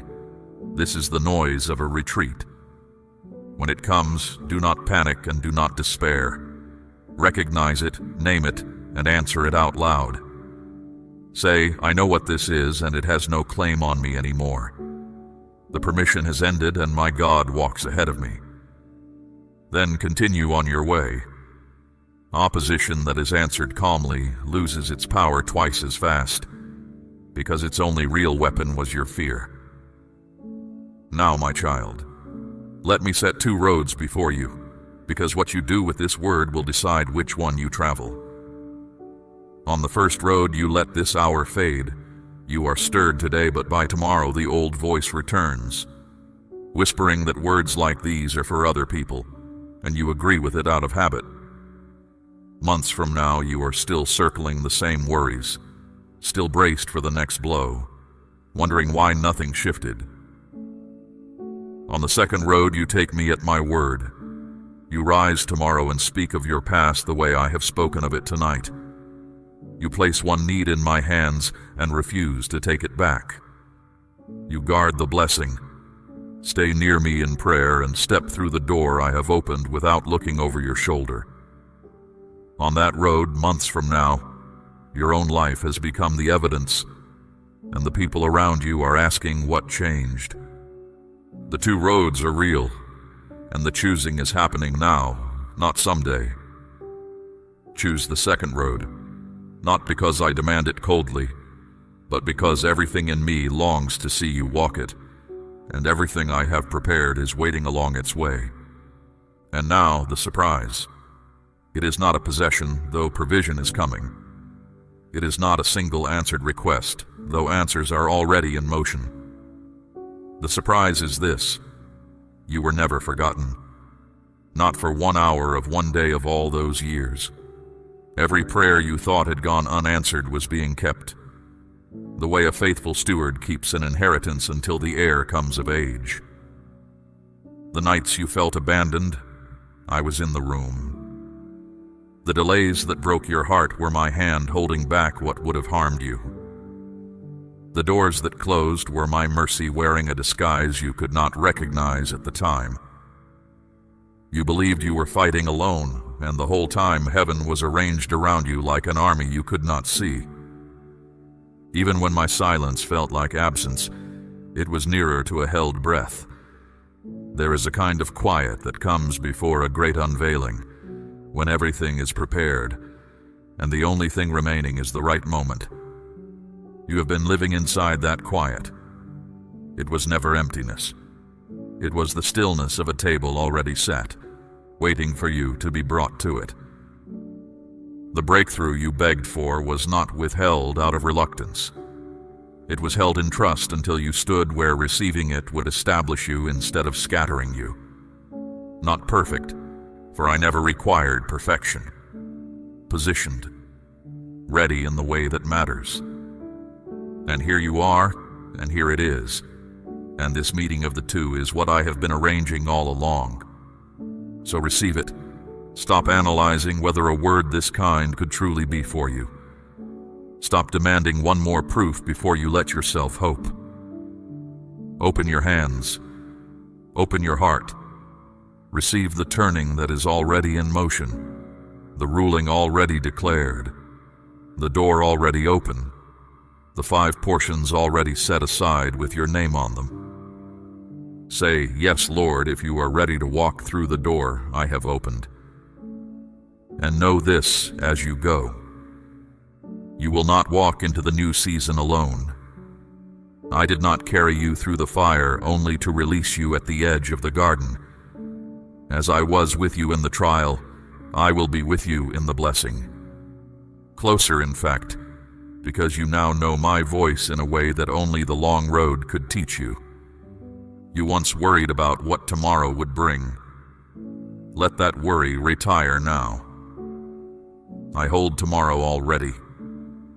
Every path you will walk, I have walked ahead of you. Every trouble you will meet, I have already overcome. What look like open questions to you are settled answers in my plan. I am the Alpha and the Omega, the beginning and the end, and nothing about your life is uncertain to me. Your story will not end in silence or in shame. I promise you that. The battles you thought would bury you will become the proof of my faithfulness, told in your own voice. The scars you carry will speak louder than arguments ever could, telling everyone who hurts that I heal, that I restore, that I lift up those who hold on to me. People will wonder how you are still standing, and standing with joy. And you will say, "It was the Lord. It was always the Lord." That is why you were chosen for this road, not as punishment, as trust. I needed a life that could carry this testimony without breaking under it, and I found that life in you. What you endured privately will now speak publicly, and many who are ready to give up will keep going because they heard what I did for you. So go now into what I have prepared, and go unafraid. When you rise tomorrow, rise as one who has heard from heaven. When the old thoughts knock, let the new word answer. When the door stands before you, walk through it without apology, because the one who opened it is walking through it with you. My peace I leave with you, not as the world gives, fragile and passing, but mine, deep and unmoved. Carry it into your home. Carry it into your work.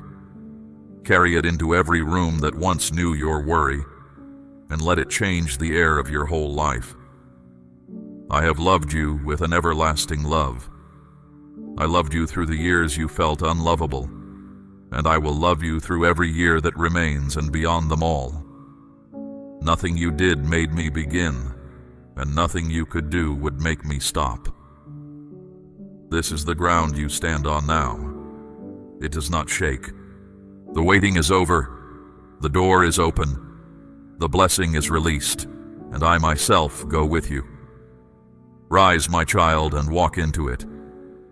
Declare, "I trust you, Lord," if you believe this word belongs to your life today.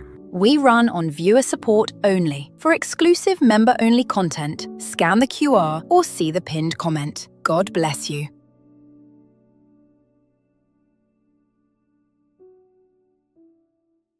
My child, stop what you are doing right now. Yes, you. Halt your thoughts and give me your complete focus for a little while. I am interrupting your day on purpose. This is not an accident, and it is not chance. I have placed these words in your path because there is something I must say to you, and it cannot wait any longer. You have asked me for a sign. You have prayed, "Lord, show me that you are with me. Show me that you hear me. Show me that you have not forgotten me." As my voice reaches you now, understand that this is my answer. This moment is the sign you asked for. So do not dismiss what you are hearing. Do not let your mind wander to the worries of the day. What I am about to speak into your spirit carries weight, and it is meant for you alone. Listen closely, for I am not merely speaking. I am mending. I am restoring. I am drawing you back into stillness. I have seen your weariness. I have seen you rise each morning and push through worry, discomfort, and uncertainty. There were days you smiled for others while your spirit ached inside. There were nights you lay awake while your thoughts circled like a storm that would not end. You called out to me and it felt like silence, but I was not silent. I was there. I was with you in the darkness. I heard every word you spoke and every word you could not bring yourself to say. When your heart was too heavy to form a prayer, I understood what your heart meant. Nothing you carried escaped me. Nothing you suffered went unnoticed. You may feel that no one truly understands your journey, but I do. I understand the weight you carry. I understand what it is to keep moving when your inner self feels empty. I understand the loneliness that presses in when the house grows quiet and there is no one left to pretend for. Hear me now. I did not bring you this far to abandon you. I did not deliver you, protect you, and sustain you through every season of your life, only to withdraw my presence at the end of it. I am still here. I have not changed. And I still have a purpose for your life that no failure has canceled and no delay has erased. Yes, you have made mistakes. You have stumbled. You have questioned me and you have questioned yourself. But my love for you was never tied to your perfection. I love you because you are mine. You came from my hand. You are my joy. Nothing you have done and nothing anyone has ever said about you can undo that truth. You have been strong for so long. But I am not asking you for strength right now. I am asking you to rest. Not the rest of sleep alone, but the deep rest of a spirit that finally stops striving. Lay down the worry. Lay down the guilt. Lay down the need to repair everything through your own effort. That was never your burden to carry. It is mine. I know the enemy of your soul is already whispering to you. He is telling you to turn away, that this word is not really for you, that nothing will change. He is a deceiver, and he fears what will happen if you believe me. This word is for you. I called you into this moment because I am about to move in your life, and I want your heart open when I do. You stand at a threshold. There are turning points in a life that do not come twice in the same way, and this is one of yours. Heaven has been arranging this hour long before you thought to ask for it. Doors are ready to open, chains are ready to fall. But I need your attention, your trust, and your willingness to stay with me until I have finished speaking. Lean closer now. I am not calling to you from some far country. I am nearer than your own breath, nearer than your heartbeat. I have walked beside you through every shadowed valley and every storm that seemed too fierce to survive. You did not endure those years because you were unbreakable. You endured because I was holding you up when your strength was gone. So let the noise inside you grow quiet. Let your shoulders come down from around your ears. Breathe slowly and know that you are standing in my presence. What I am about to say will touch the hidden places, the wounds you show no one, the questions you have stopped asking out loud. I know them all, and I have an answer for each one. Perhaps you have grown used to holding yourself together. You have learned to answer, "I am fine," before anyone can look too closely. You have carried burdens quietly so that those around you would not worry. My precious child, you do not have to perform for me. I have already seen behind the answers. Bring me the tired self, the confused self, the self that is running low on hope. That is the one I am speaking to now. And do not fear that you have come to me too late. You have not. My timing is not ruined by your delays, and my plans are not undone by your detours. The moment you turn your heart toward me, you are exactly where I can meet you. This hour is proof of it. You are here. I am here. That is enough for what I am about to do. Before we go further, I ask one thing of you. Receive this word with faith. Do not weigh it with suspicion or hold it at a distance. Take it into your heart the way dry ground takes in rain. If you will do that, you will not leave this moment the same as you came to it. If you believe I am with you in this very moment, whisper your amen now. Now let me speak to the wounds that others left behind. I have seen how people hurt you. I saw the moment trust was broken, when words that should have been kind became sharp instead. I saw promises made to you and then abandoned. I saw you give love that was not returned, and I saw what that did to your heart. I want you to hear this plainly. It was not your fault. What they did came from what was broken in them, not from what was lacking in you. Their choices do not define your worth. Their leaving was never a sign that I had left. In truth, while they were pulling away, I was drawing nearer. While your heart was breaking, I was already gathering the pieces. You wondered in those seasons whether you truly mattered. You looked at your life and asked whether anyone would notice if you simply faded into the background. My child, you have never once been invisible to me. When you walked into rooms where no one greeted you, my presence surrounded you. When you prayed prayers you thought were too small to deserve an answer, I leaned in and listened to every word.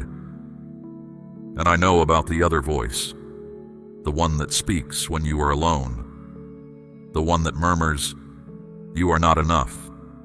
You have failed too many times. You are too far gone." You have tried to push those thoughts away, but they keep returning, and they are heaviest at night. Hear me clearly. That voice is not mine. I have never called you worthless. I have never called you a failure. I have never looked at you with disgust. My voice speaks love.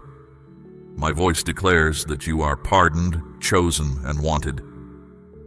Any word that drags you toward despair did not come from your Father. When you stumble, I do not step back from you. I reach down to lift you. When you doubt, I do not withdraw my hand. I steady you until your faith finds its footing again. I am not a God who waits at a distance for you to become acceptable. I came to you in your worst hour, and I have stayed through every hour since. Consider how far you have come. You have walked through things that could have destroyed you, and yet here you are, still breathing, still listening, still reaching for me. That is not weakness.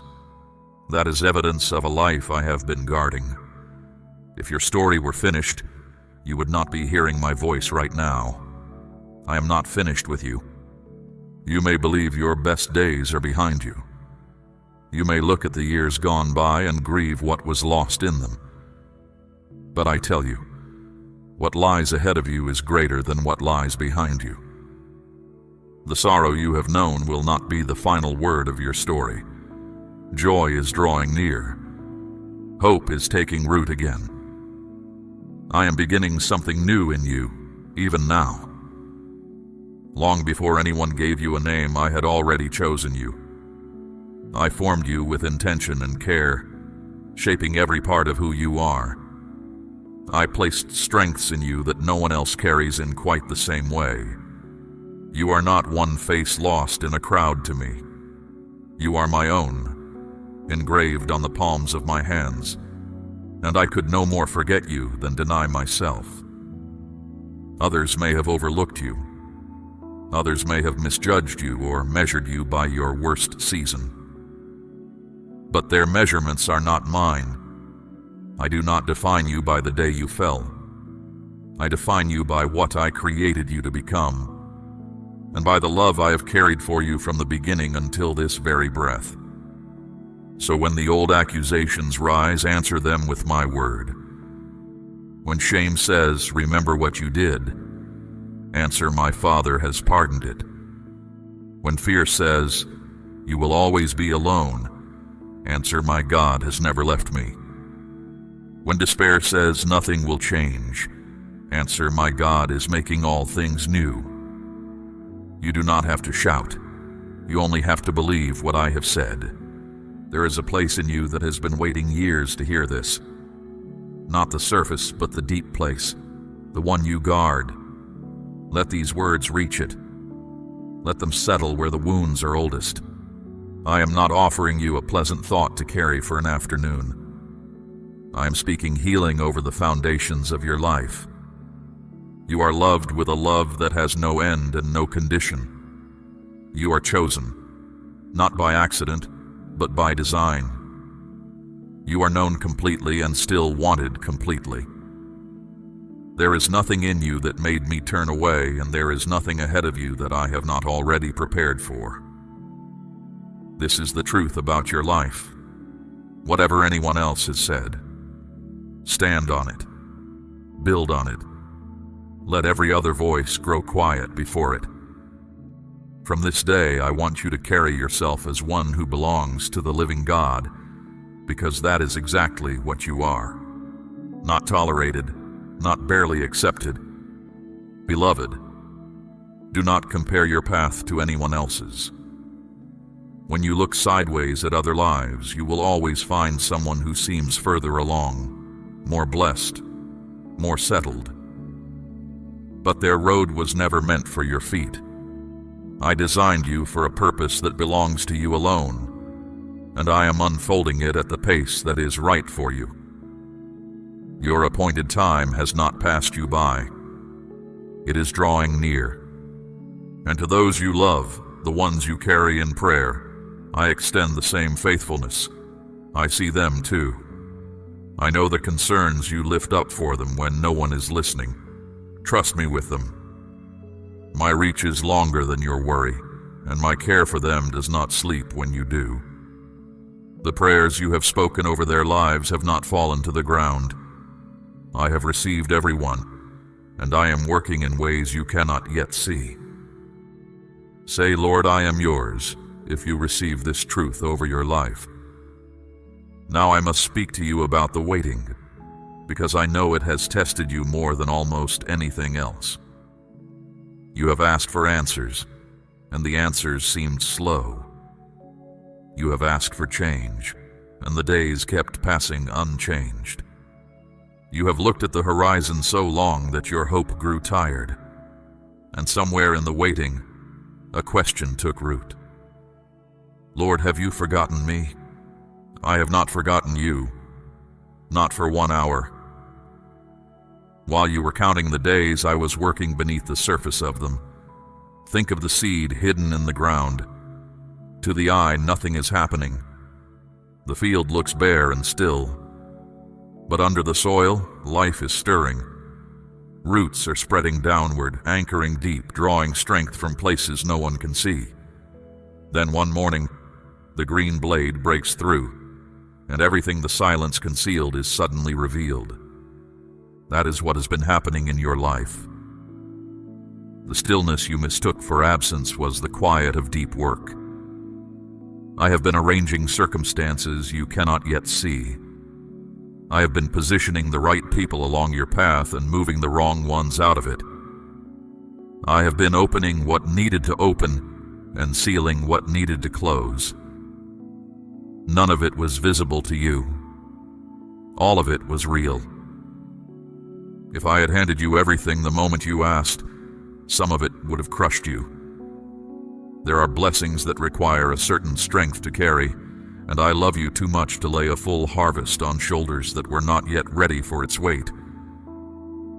So I strengthened you first, not to delay your joy, but to protect it.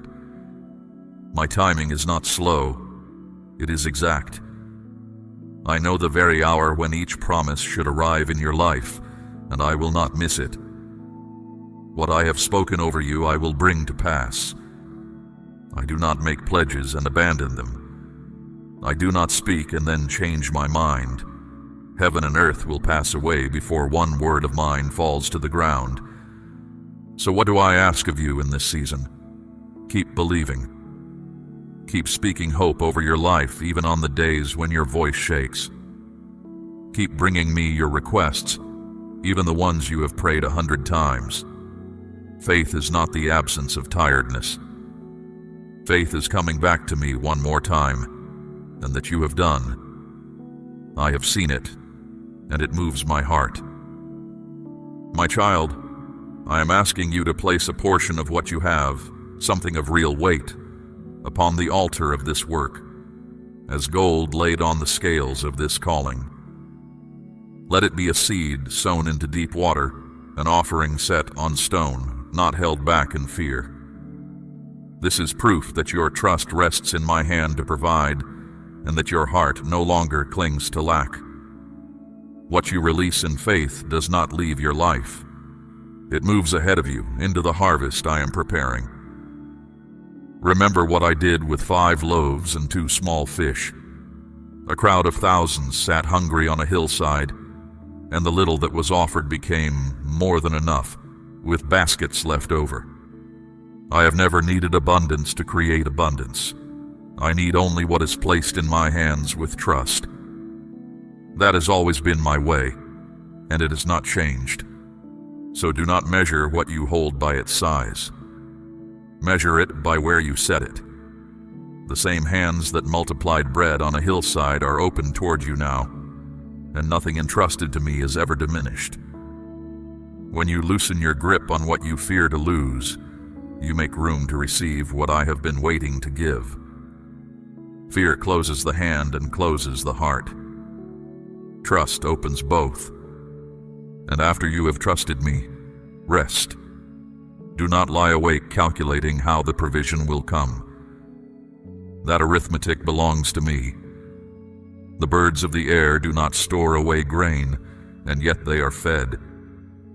The flowers of the field do not labor at the loom, and yet a king in all his splendor was never clothed like them. Are you not worth far more to me than these? You are. Live like it. I see also how the waiting has taught you things that ease could never teach. You have learned to hear my voice in the quiet. You have learned which friendships hold and which ones fold. You have learned that your soul can survive far more than you once believed. These lessons are treasure. They will serve you in the season that is coming, when I entrust you with more. There is a certain peace that belongs to people who have stopped rushing me. I want that peace for you. It does not mean you stop desiring or stop asking. It means you ask from a settled heart instead of a frantic one. It means you can see others receive their answers and rejoice with them, knowing your own hour is appointed and cannot be stolen by anyone. So let today be the day the striving quiets down. Say to your own soul, be still. The one who promised is faithful. He has never lost a harvest he planted, and he did not begin this work in me to walk away from it. My child, speak those words when the old anxiety rises. Speak them at midnight. Speak them at dawn. They are true every hour. Remember, too, that waiting with me is not wasted living. The years you thought were lost were never outside my sight or my plan. Even the crooked stretches of the road were carrying you somewhere. You will understand some of it later, and some of it you will simply entrust to me. Either way, nothing is missing from your story that I intend for you to have.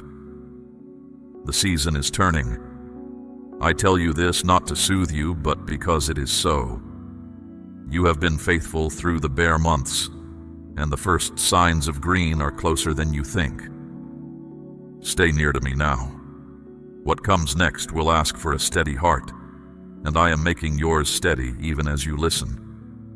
And now, my child, I must tell you something that may be harder to hear. There are things in your life it is time to say goodbye to. A new season cannot be poured into hands that are still gripping the old one. So before I lead you forward, I am asking you to release what has been holding you in place. Say goodbye to the guilt you have been carrying. You have punished yourself long after I stopped counting the offense. You have replayed old failures as if rehearsing them could undo them. It cannot. I have removed your wrongs from you as far as the east is from the west. When I pardon, I do not keep a copy of the record. Why are you still reading from yours? Say goodbye to shame. Guilt says you did something wrong, but shame goes further and says you are something wrong. That is a lie from the pit, and it has stolen enough of your life. You are not your worst day. You are not the name someone once called you. You are not damaged goods. You are my child, washed and welcomed, and I am not ashamed of you. Say goodbye to the fear that has narrowed your world. Fear has told you what you cannot do, where you cannot go, what will surely go wrong if you try. It has kept you small when I made you for wide places. I have not given you a spirit of fear, but of power, of love, and of a sound mind. Every time fear speaks, it is speaking outside its authority. You do not have to obey it. Say goodbye to bitterness. I know the root goes deep, and I know it grew from real wounds. But bitterness is a tenant that pays no rent and poisons the whole house. Forgiving those who hurt you does not declare that what they did was small. It declares that you refuse to drink poison over it any longer. Hand me the debt they owe you. I am a just God. I will deal with what was done, and I will do it rightly. Your part is to be free. Say goodbye to certain voices. Not every person who has access to your ears deserves it. There are those who mock what you hold sacred, who belittle your hopes, who speak to you in ways that shrink your soul. Step back from their reach. You can love people and still stop letting them wound you. Guard your heart, for everything you do flows from it. Where scorn is loud, walk quietly away and come sit where you are spoken to with truth and kindness. Say goodbye to the old patterns too, the habits you reach for when the ache rises, the ways of coping that cost more than they give. You know the ones I mean because you have asked me about them in the dark more than once. I am not condemning you. I am offering you my hand. These chains do not break through shame.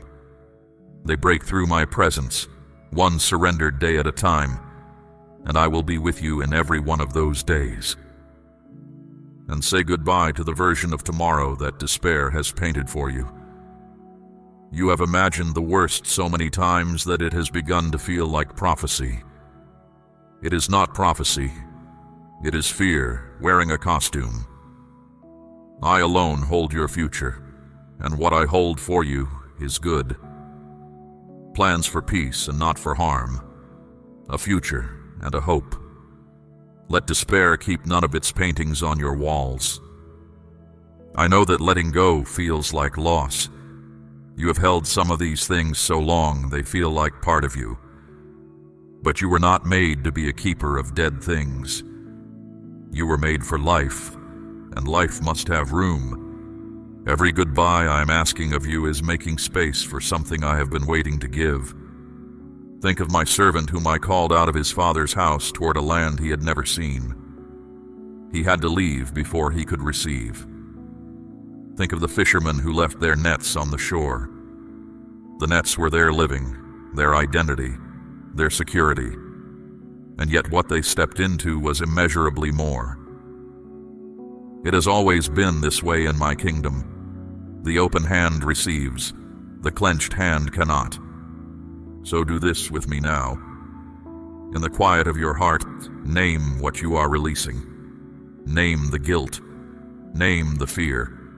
Name the person you are finally forgiving. Name the habit you are surrendering. You do not need eloquent words. Simply say, Lord, I give this to you, and mean it. That simple act, done in faith, moves more in the unseen world than you can imagine. And when the old things come knocking again, and they will, do not panic. Their return does not mean your release failed. It means they are testing whether you meant it. Stand at the door and say, that no longer lives here. Say it as many times as you must. Each time you refuse them, their voice grows fainter, and my voice in you grows stronger. Understand also why I press you on this today and not someday. Seasons have doors, and doors do not stand open forever. The willingness you feel right now, the softness in your heart as you listen, that is my spirit at work in you. Do not let this stirring cool into another postponed decision. The person who says, "I will deal with it later," often finds that later has a way of never arriving. Today, while your heart is tender, is the day. This is the goodbye that opens the gate. On the other side of it stands everything I have been preparing while you were still bound. Freedom is not far away, my child. It is one surrender away. Walk with me through this gate, and do not look back the way the fearful do. Look forward. That is where I am leading, and I do not lead my children into ruin. I lead them home. Now let me show you what the hard years were actually doing, because I know you have questioned them. You have asked why the road had to be this steep, why the battles kept coming, why relief always seemed one more hill away. You wondered at times if I was against you. I was not. I was forging something in you that comfort could never forge. Gold does not become pure by resting in the ground. It passes through fire, and the fire does not destroy it. The fire separates it from everything that is not gold. That is what your trials have done. They have burned away what was shallow, so that what remains in you is true. You are not the same person who entered those fires. You are stronger, wiser, and more real. The weight you can now carry would have flattened the person you used to be. The storms taught your roots to go deep. A tree that has never faced wind grows tall and hollow, and the first real gale brings it down. But a tree that has bent under many storms sends its roots into the rock. You have bent, my child. You thought bending meant you were breaking, but you did not break. And now you are anchored in me at a depth that no passing storm can reach. I want you to remember Jericho. My people walked around that city once a day for 6 days, and nothing happened. No cracks appeared. No stone shifted. To every onlooking eye, their marching looked useless. Imagine if they had quit on the 6th evening, footsore and mocked with the wall still standing. They would have walked away one single day before the miracle. But they continued, and on the 7th day, at the sound of the shout, those walls fell flat. I tell you this because you are closer to your 7th day than you know. The walls in your life look as solid as ever. That is what walls look like right up until the moment they fall. Do not measure my progress by what your eyes report. The most important collapses begin invisibly. Keep circling. Keep obeying. Keep believing. Your shout is coming. Remember also the man at the pool of Bethesda. 38 years he lay there, waiting for waters to stir, seeing others receive what always slipped past him. When I came to him, I asked him one question. Do you want to be made well? It sounds like a strange question to ask a suffering man. But long suffering can teach a soul to build its home inside the sickness, to stop imagining any other life. So now I ask you the same question, and I ask it with all tenderness.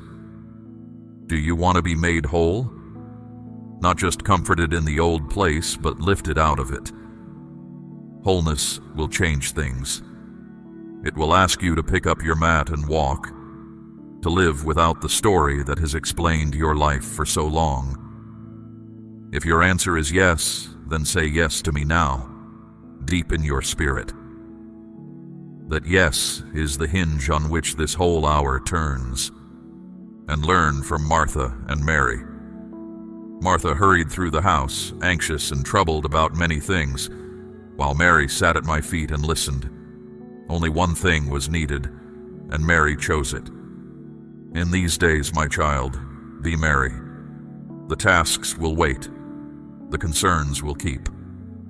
But moments like this one, when heaven bends low to speak, must not be traded for busyness.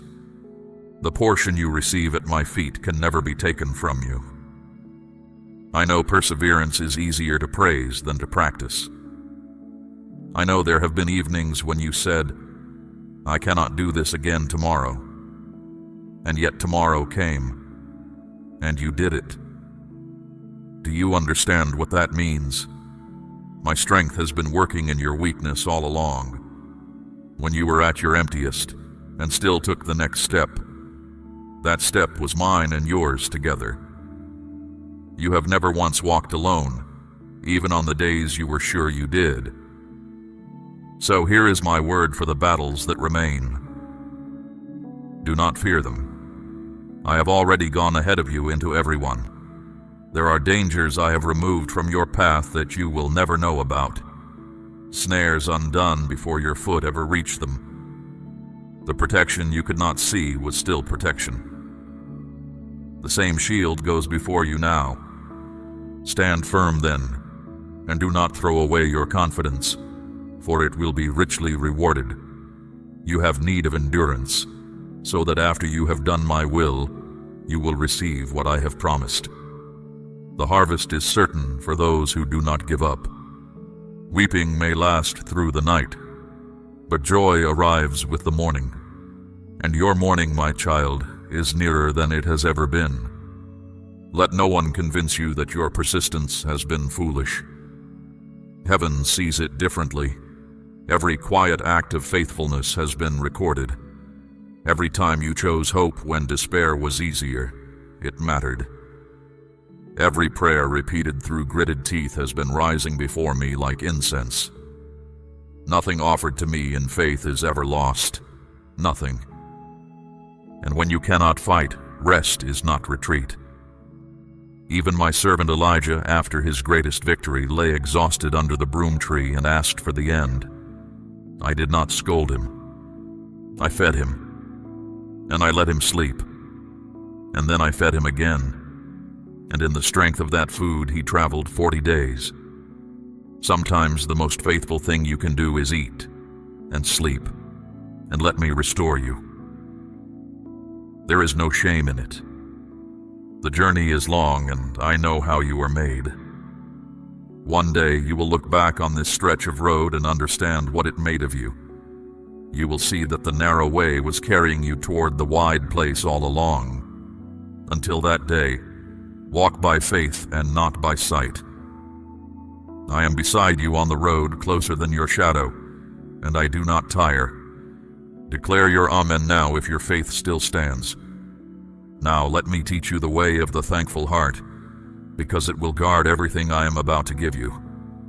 When blessing finally rests in your hands, a quiet danger arrives with it. The danger of forgetting. 10 lepers were cleansed on the road, and only one turned back to give thanks. I do not want the answer to your prayers to become the thing that draws you away from me. So begin each morning with gratitude, before the noise of the day can flood in. Thank me for the breath in your chest. Thank me for the people who brighten your hours.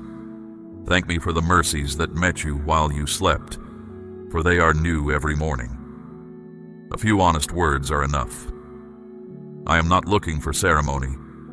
I am listening for a sincere heart. Let thanksgiving come before your requests, not after them. When you enter my gates with thanksgiving, something changes in you before anything changes around you. Gratitude clears the eyes. It reminds you of every past faithfulness, and remembered faithfulness makes present trust easier. The soul that counts its blessings finds its burdens easier to count as well. And guard against pride, my child. When relief comes, pride will whisper that your own cleverness carried you through. Do not believe it. Thoughts like that are cracks in a jar, and blessing leaks out through them slowly, unnoticed, until the vessel stands empty. Humility keeps the vessel sound. Say freely, This was the hand of my God, and the jar will hold what I pour into it. Do not despise small beginnings either. When provision comes, it may arrive as a modest opening rather than a flood. Walk through it anyway. Small starts lay solid foundations. The faithful tending of little things is how I prepare my children for greater things. Be trustworthy with the day of small things, and you will stand unshaken in the day of large ones. For your household I am making a way toward honest and meaningful work, where effort is met with dignity. Learn all you can in every opening I provide. Treat each task with care, as work done for me and not merely for people. Steady effort joined with gratitude turns earnings into security, and security into the joy of sharing with those still finding their footing. This is the quiet road to plenty, and it is a good road. If what I give differs from what you asked, receive it with trust rather than reluctance. I see the whole landscape of your life, the parts behind you and the parts still hidden from view. Sometimes the thing you requested would have narrowed your path, and the thing I gave instead will widen it. My choices for you flow from deep care. Accept them with confidence, knowing the portion provided suits your journey, and let your gratitude overflow toward others.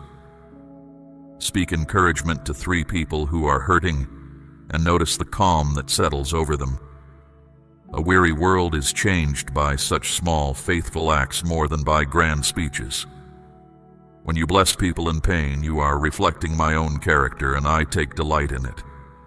The ones you love will learn more from the way you live thankfully than from anything you argue. Be careful, though, whose words you build your life upon. There are voices that promise much and deliver nothing, glittering teachings that miss both truth and love. Stay rooted in what you know is faithful. My guidance always leads toward kindness, wisdom, and integrity. If a voice leads you elsewhere, however impressive it sounds, it is not mine. You know my voice as sheep know their shepherd, and I will keep tuning your ear to it. There is a radiance about a grateful life that cannot be counterfeited. People sense it. They may not know its name, but they are drawn to its source. So do not hide the light I have placed in you. Let your steadiness in trials and your thankfulness in blessings point quietly to me. A calm life that overflows with gratitude leads more hearts home than a loud one ever will. When challenges appear, and they will still appear, ground yourself quickly. Breathe slowly. Recall the evidence of my past provision, for you have plenty of it now. Hold frustration loosely and wisdom tightly. Speak kindly to yourself as you adjust, for harshness toward your own soul is not humility, and it does not honor the one who made you. Every obstacle met with courage and thanksgiving refines your character and enriches your story. And end each evening as you began the morning. Let your last thoughts before sleep be simple thanks, for guidance given, for strength supplied, for lessons learned. Release the leftover worries of the day into my keeping. You can put them down because I stay awake either way. He who keeps you does not slumber. Rest and let the night pass under my care. Notice the small wonders as you go. Morning light on the table, laughter shared with a friend, an unexpected kindness from a stranger. These simple treasures train the heart to spot goodness even on difficult days, and a heart trained to see goodness grows resilient. Over time, this quiet practice will hold you steady where louder remedies fail. It costs a moment of attention, and it pays in peace. Gratitude costs you nothing, yet it means everything, because it keeps your heart facing toward me. And a heart facing me is a heart I can fill. This is the secret of the contented soul, my child. Not more, but thankfulness for what is, which mysteriously opens the way to more than you asked. Practice it daily, in small things, until it becomes the very air you breathe. Hold these words close as we come to the final thing I must tell you. For now I am ready to speak of what is being released over your life in this very hour. What I have prepared is not small, and I want you to receive it with a heart made ready, a heart set free, a heart overflowing with thanks. Because you have stayed with me, because you have leaned in and received my words with an open heart, I now declare over you what heaven has been holding for this hour. Hear me clearly, for I do not speak in riddles. I speak with certainty, and what I declare cannot be undone. This is the hour of breakthrough, and it begins now. The chains that have bound you are breaking. The invisible weights that pressed on your chest, the cycles that seemed to have no end, the patterns of fear and heaviness that returned again and again, they are giving way under the power of my presence. Where my spirit is, there is freedom, and I am releasing that freedom over you as you listen. You will not live bound any longer. The doors that stayed shut are opening. I know how many times you knocked and heard nothing. I know the tries that ended in rejection and the hopes that ended in delay. Those doors were shut because the hour had not come, not because you were refused forever. Now the hour has come. Openings no man can seal are being set before you. Paths you never imagined are being cleared. When it happens, you will know beyond doubt that it was my hand, because no other explanation will fit. Healing is moving toward you, for your body, your mind, and your heart. I am the God who restores. Where sickness has worn you down, I speak renewal into every hidden part of you. Where anxious thoughts have circled without rest, I speak peace. Be still. Receive my calm. The storm inside you is being silenced, and from this day, peace will be your portion in greater and greater measure. I am healing your heart as well. The losses that cut deep, the seasons of grief, the disappointments you stopped mentioning because no one seemed to understand, I am tending each one. The bitterness that tried to take root has been pulled. The heaviness you thought was permanent is lifting. You will not walk in the shadow of yesterday any longer. You will walk in the light of what I am doing now. And I am not only restoring, I am multiplying. In your relationships, where there has been distance, I will bring reconciliation. Where there has been loneliness, I will bring true companionship. People who will stand with you in prayer and believe with you. People who care nothing for your past because they can see your future. Open your heart to receive them. Isolation was never my design for you. In your provision, I am opening streams. The lack you have known was a season, not a sentence. I am bringing increase where there was decrease, and enough where there was never enough. Remember the loaves and the fish, and remember what you placed in my hands with trust. I am the God who multiplies what is offered in faith, and the harvest I spoke of is already growing toward your door. Receive also my rest for your mind. You have carried questions that have no quick answers, and you have grown tired of asking them. Set them down at my feet tonight. Some answers will come with time, and some will wait for eternity, but none of them are lost. You do not need every explanation to have peace. You only need to know that the one who holds the answers loves you, and he does. Let that be enough for tonight, and you will find it is enough for tomorrow as well. Now, before I finish, receive your charge. Walk out of this moment differently than you walked in. Carry yourself as one who has heard from the living God, because you have. When the old lies return, answer them out loud with what I have told you today. When the walls still look tall, remember the seventh day. When the waiting stretches on, remember the seed beneath the soil, alive and rising. Nothing I have spoken to you will fall to the ground. Share the hope you have received. Not by argument, but by presence. Be the calm one in the anxious room. Be the kind voice where voices are harsh. Walk beside those who feel lost until they can find the road, and let your steady, grateful life point quietly to me. The light I have kindled in you is not for hiding. Set it where the weary can see it, and stay near to me, not only in the crisis, but in the calm that follows. Speak with me in the morning before the day begins. Speak with me at night before sleep takes you. Bring me your joys, not only your emergencies. This closeness is the true treasure, greater than every other blessing I have named, for every other blessing flows out of it. Seek first my kingdom, and all these things will be added to you. If you drift, and my children sometimes drift, do not stay away out of embarrassment. Come back the moment you notice. One quiet thought turned toward me, one honest word, and the fellowship is whole again. My door has no lock on your side of it, and my welcome does not expire. Nothing you confess to me will ever make me love you less than I do at this moment. The world around you will keep shaking.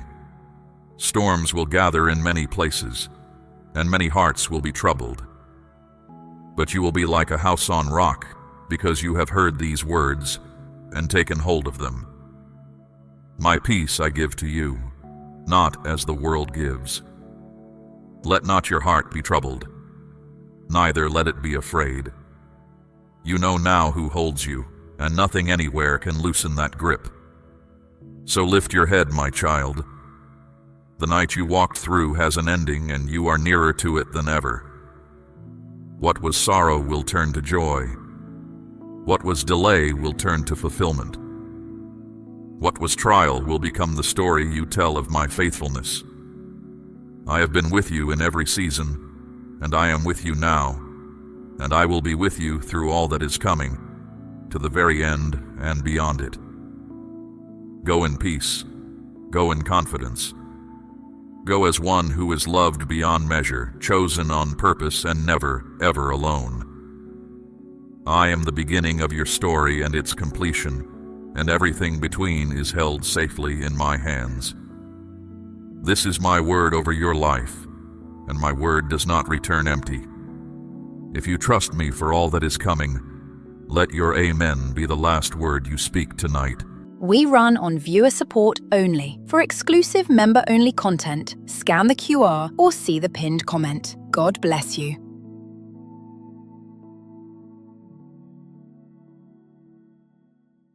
Stop for a moment. Set everything down. Let the noise around you fall quiet, because I have been trying to get your attention, and today you finally slowed down long enough to hear me. This is not an accident. You were not wandering when you arrived here. I drew you to this moment myself, and what I am about to speak over you was prepared long before you knew you would need it. There is a nudge in your spirit. You have felt it for days. A stirring you could not name, a pull you could not explain, a sense that something was about to change. Do not ignore it. That nudge was me. I have been reaching for you in 100 quiet ways. The thought that came out of nowhere and would not leave. The sudden urge to pray when you had almost given up on praying. The restlessness that settled over your ordinary routine, as if your own life were whispering that there is more. None of that was random. All of it was my hand on your shoulder. You have wondered why heaven felt silent. Hear me now. I was never silent. I was speaking in a register your hurry could not receive, so I began to slow you down. I let certain plans stall and certain doors stick, not to frustrate you, but to turn your face toward mine. My child, a shepherd does not shout across the field when he wants one particular sheep. He walks toward it. He calls it by name, That is what this moment is. I am not addressing a crowd right now. I am speaking to you, one voice to one heart, because what I have prepared has your name on it, and no one else can claim it. Listen closely, because I want you to understand why the timing matters. There are seasons when heaven moves quietly, and there are seasons when heaven moves suddenly. You are standing at the border between the two. The long, quiet stretch behind you was not emptiness. It was the drawing back of the bow. And an arrow flies farthest when the pull has been longest. You almost did not make it to this moment. I know that. There were nights you thought about laying the whole thing down, the hope, the prayers, the believing. Something in you held on anyway. That something was not stubbornness. It was the thread of my spirit woven into you, and I never let it snap. So before I say anything else, I want to settle one question forever. You matter to me. Not the polished version of you. Not the person you pretend to be when others need you strong. You, as you are today, tired and unsure, and still listening. That is the one I came for. I know the questions you carry. Why has it taken so long? Why do others seem to move ahead while you wait? Why do the same battles keep circling back? I will answer those questions in this hour. But first, you must let go of one lie. The lie that says you were overlooked. You were never overlooked. You were being kept. There is a difference between being forgotten and being hidden. A treasure is not forgotten when it is buried. It is protected. I have kept you out of sight of certain people and certain opportunities because if they had reached you too early, they would have ruined what I was building in you. What felt like rejection was often my shielding. Now the hiding is ending. I am lifting the cover, and I need you awake for it. Because the things I do next will move quickly, and I do not want you to mistake them for coincidence. When the unexpected call comes, that is me. When the stranger speaks the exact words you prayed about in secret, that is me. When the stuck door swings open without your pushing, that is me. Do not let your mind wander now. The enemy would love nothing more than for you to drift away in the middle of this word, to remember some errand, to feel some sudden urge to be anywhere but here. Recognize that pull for what it is. Stay with me. The ones who receive everything I am releasing today are the ones who remain until the final word. I want you to breathe slowly as my voice reaches you. Let your shoulders come down from around your ears. You have been braced for bad news for so long that your body forgot how to receive good news. So receive it now. I am for you. I have always been for you. And the report I carry today is not warning but promise. Some who hear this will think it is too good to be true. My beloved, I understand that caution. Life has taught you to guard your hope the way a burned hand guards itself from fire. But I am not life's disappointments. I am the one who spoke light into darkness. And when I say a thing, the thing itself must bend to obey. So here at the very start, I ask for something simple. Not perfection. Not a spotless record. Just an open heart. The smallest crack in the wall you built. Faith the size of a seed is enough for me to work with. I have moved mountains with less. This day is a marked day. Long from now, you will look back and divide your story into what came before this word and what came after it. I do not say that lightly, and I do not say it to everyone. I say it to you because I see what is already in motion behind the veil, and it is good. Declare your Amen right now if your heart is open to receive what I am about to speak. You said it, or your spirit said it for you, and heaven heard. Now lean in. What I show you next is the part of your story you were never able to see, the part that explains the tears, the delays, and the strange, stubborn hope that would not die. It is time you knew what has really been happening. Let me tell you what I have witnessed, because you have believed for years that your hardest hours went unseen. They did not. I was in the room every single time. I was there when you held yourself together in public and came apart the moment the door closed behind you. I heard the prayers that never made it into words, the ones that were only a long exhale and my name. I watched you get up on mornings when getting up was the bravest thing anyone did in that house. No one applauded. I noticed. I saw the betrayal too. I watched someone you trusted take your kindness and treat it as a thing to be spent. I heard the lies they told about you, and I saw how you bit your tongue instead of fighting back.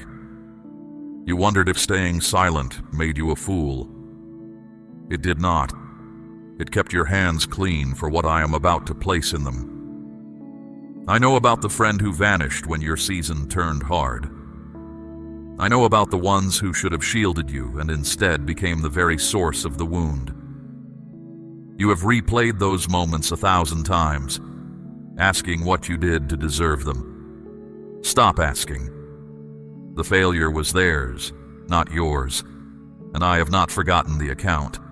There were nights you lay awake and asked whether your prayers were reaching anything at all, or just rising into an empty sky. I want to answer that question plainly. Every one of them arrived. Not one was lost in transit. Some are answered already. Some are held for the right hour. And some I answered differently because I could see the whole road, and you could see only the bend. You have also carried the ones you love. You have stood in the gap for people who never knew you were praying for them, lifting their names in the dark while carrying your own weight in silence. That kind of hidden faithfulness has a sound in heaven. It is not a small sound. My precious child, here is what you must understand about the years that hurt. I did not cause every wound you carry. Some came from the cruelty of others, some from a broken world, some from choices whose cost you could not have known. But I wasted none of it. There is a difference. I do not manufacture sorrow, yet I refuse to let sorrow have the final word in the story of anyone who is mine. Think of Joseph in the pit, then in the prison. His brothers meant it for evil. The betrayal was real evil, not disguised blessing. Yet I bent even that evil to serve my purpose until the day the prison door opened and the pit became a footnote. What others meant to bury you, I have been bending toward your good. The bending is almost complete. You learned things in those hidden years that no easy road could have taught you. You learned how to hear my voice when no other voice was kind. You learned who you are when no one is impressed with you. You learned that you can lose much and still stand. Do not despise that education. Kings have paid fortunes for less wisdom than you carried out of your worst season. And notice this, because it matters, you did not become cruel. Life gave you every excuse to harden, and you stayed soft where it counts. You still give. You still hope for others, even when hoping for yourself feels risky. That softness is not weakness.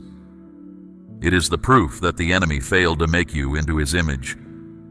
I also saw what you did with your doubts. You brought them to me instead of letting them drive you away from me. You argued with me some nights. That is fine. Jacob wrestled until daybreak and left with a limp and a blessing. I would rather have your honest wrestling than your polite distance.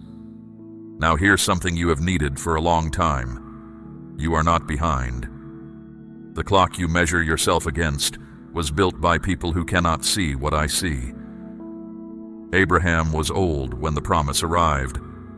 David waited years between the anointing and the throne. The timing of a promise belongs to the one who made it, and I have never once been late to my own appointments. Somewhere along the way, you started apologizing for your own existence. You shrink in rooms you were sent to fill. You call your dreams unrealistic and your needs too much. That ends today. I do not make apologetic creations. I made you on purpose, with intention, the way a craftsman makes a tool for a task he already has in mind. Say, I believe, out loud if this word is finding the hidden places of your heart. Good. Let that belief stand up straight inside you, because I am about to show you the other side of your story, the side that was hidden behind the veil. You have only ever seen your life from the ground. For the next few moments, I am going to let you see it from where I sit. From where I sit, the delays were not denials. From where I sit, the closed doors were not insults but detours around ruin you could not detect. From where I sit, the people who walked away created the vacancy that my chosen companions will soon fill. Nothing about your file reads like failure up here. It reads like the record of someone being trusted, slowly and deliberately, with much. And there is one more thing I witnessed that you should know about. Every time you were mistreated and chose not to repay it, every time you blessed someone who could do nothing for you, a record was kept. You thought those moments evaporated. They did not. They accumulated. And a stored-up record of hidden faithfulness always comes to payment in my kingdom, with int. Now I must expose something, because you cannot walk free while you still believe the report of your accuser. There has been a voice speaking against you for years. It sounds like your own thoughts, which is its cleverest trick. It arrives at your weakest hour, quotes your worst memories, and signs your name to its conclusions. Today I am putting that voice on trial. The accuser told you that you are a failure. I say you are a work in progress in the hands of a builder who has never abandoned a project. The accuser whispered that you are forgotten. I say your name is engraved where I cannot look without seeing it. The accuser said you are too damaged to be used. I say the vessels I use most were all mended ones, and the mended places are where my light passes through. The accuser told you that your best years are spent. I tell you the richest harvests come from fields that lay fallow the longest. He said your mistakes disqualified you. I say my mercy wrote the final ruling on your record and the verdict reads redeemed. He said you missed your one chance. I say I am the God of Peter on the beach, restoring in one morning what 3 denials had broken. He told you no one would ever truly choose you. I chose you, and I do not choose carelessly. He said your prayers change nothing. I say kingdoms have quietly turned on the hinge of prayers smaller than yours. He announced that you will end your days unnoticed and unfinished. I decree that what I began in you, I will complete, and the finishing will not be quiet. Whose report will you believe? You cannot carry both. One voice leads to a shrinking life, the other to an open door. Choose the voice that made you. Choose it today and every day after, until choosing it becomes the reflex of your heart. Understand why the accuser worked so hard on you. Liars do not spend years on worthless targets. He studied your calling before you ever sensed it, and everything he threw at you was measured against the size of what you carry. The fiercer the opposition, the greater the treasure it was sent to smother. You were not attacked because you are weak. You were attacked because of what your freedom will cost the darkness. Now I ask something of you, and I ask it as the one who is never taken from you without multiplying it back. My child, I am asking you to place a portion of what you have, something of real weight, upon the altar of this work, as gold laid on the scales of this calling. Let it be a seed sown into deep water, an offering set on stone, not held back in fear. This is proof that your trust rests in my hand to provide, and that your heart no longer clings to lack. What you release in faith does not leave your life. It moves ahead of you into the harvest I'm preparing. Remember the widow at Zarephath. A handful of flour, a little oil, one last cake, and she gave it first to the man of God. The jar did not run dry. The jug did not fail. Not because the amount was great, but because the trust was. It has never been about the size of the hand that gives. It is about the direction the heart is facing when it opens. Let me return now to the voice you must silence, because there is one more of its lies to break, and it is the deepest one. The accuser has told you that you are alone in the fight, that everyone who matters eventually leaves, that you must hold everything up yourself, because if you rest, it all collapses. This lie has driven you for years. It is why you cannot sleep some nights and cannot receive help on others. Hear the truth. You were never the only one holding your life together. My hand has been under the whole structure from the beginning. The nights you were sure everything would fall apart, and somehow morning came, and it had not fallen. That was not luck holding the beams. That was me. So I give you permission to put down what was never yours to carry. The outcome, the timing, the opinions of people who judged you without knowing the road you walked. Lay them down the way a laborer lays down a sack at the end of the day.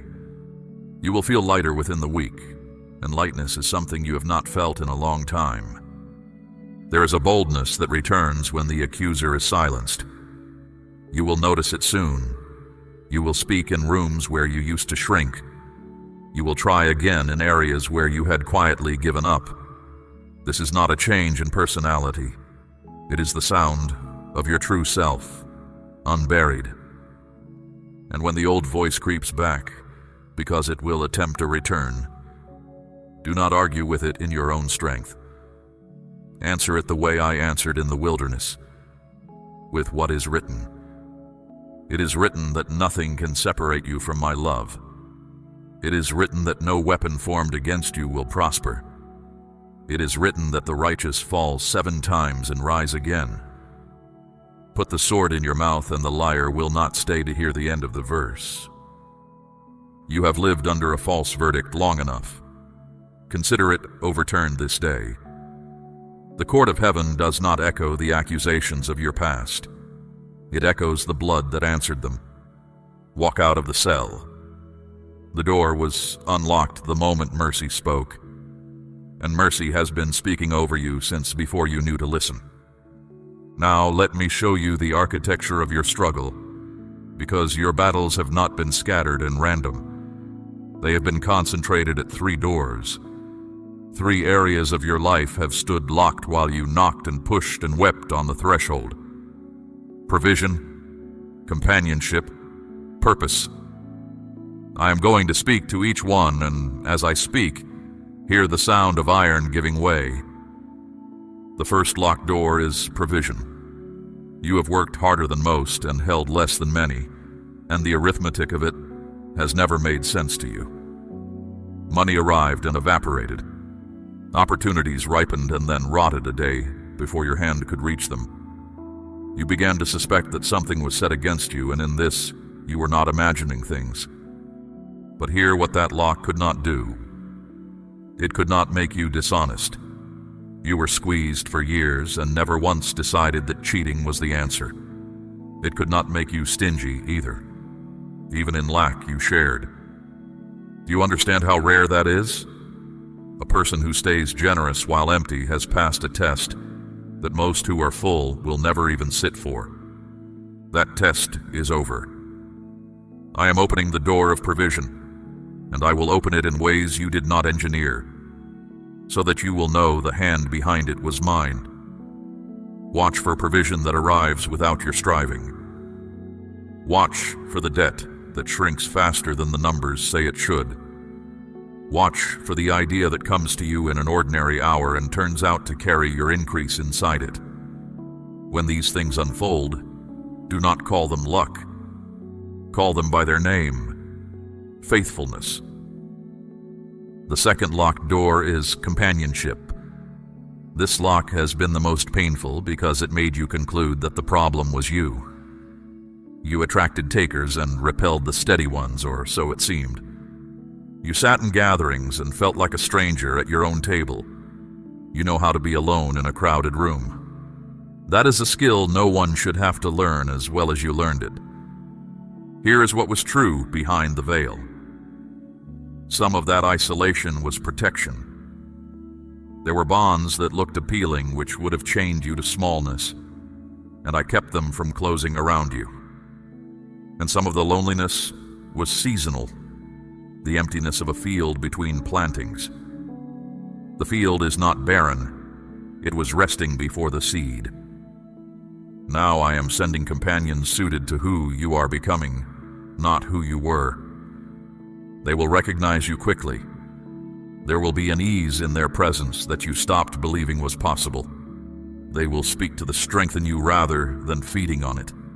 And when they come, receive them without suspicion. Not everyone carries a hidden knife. The ones I send carry bread.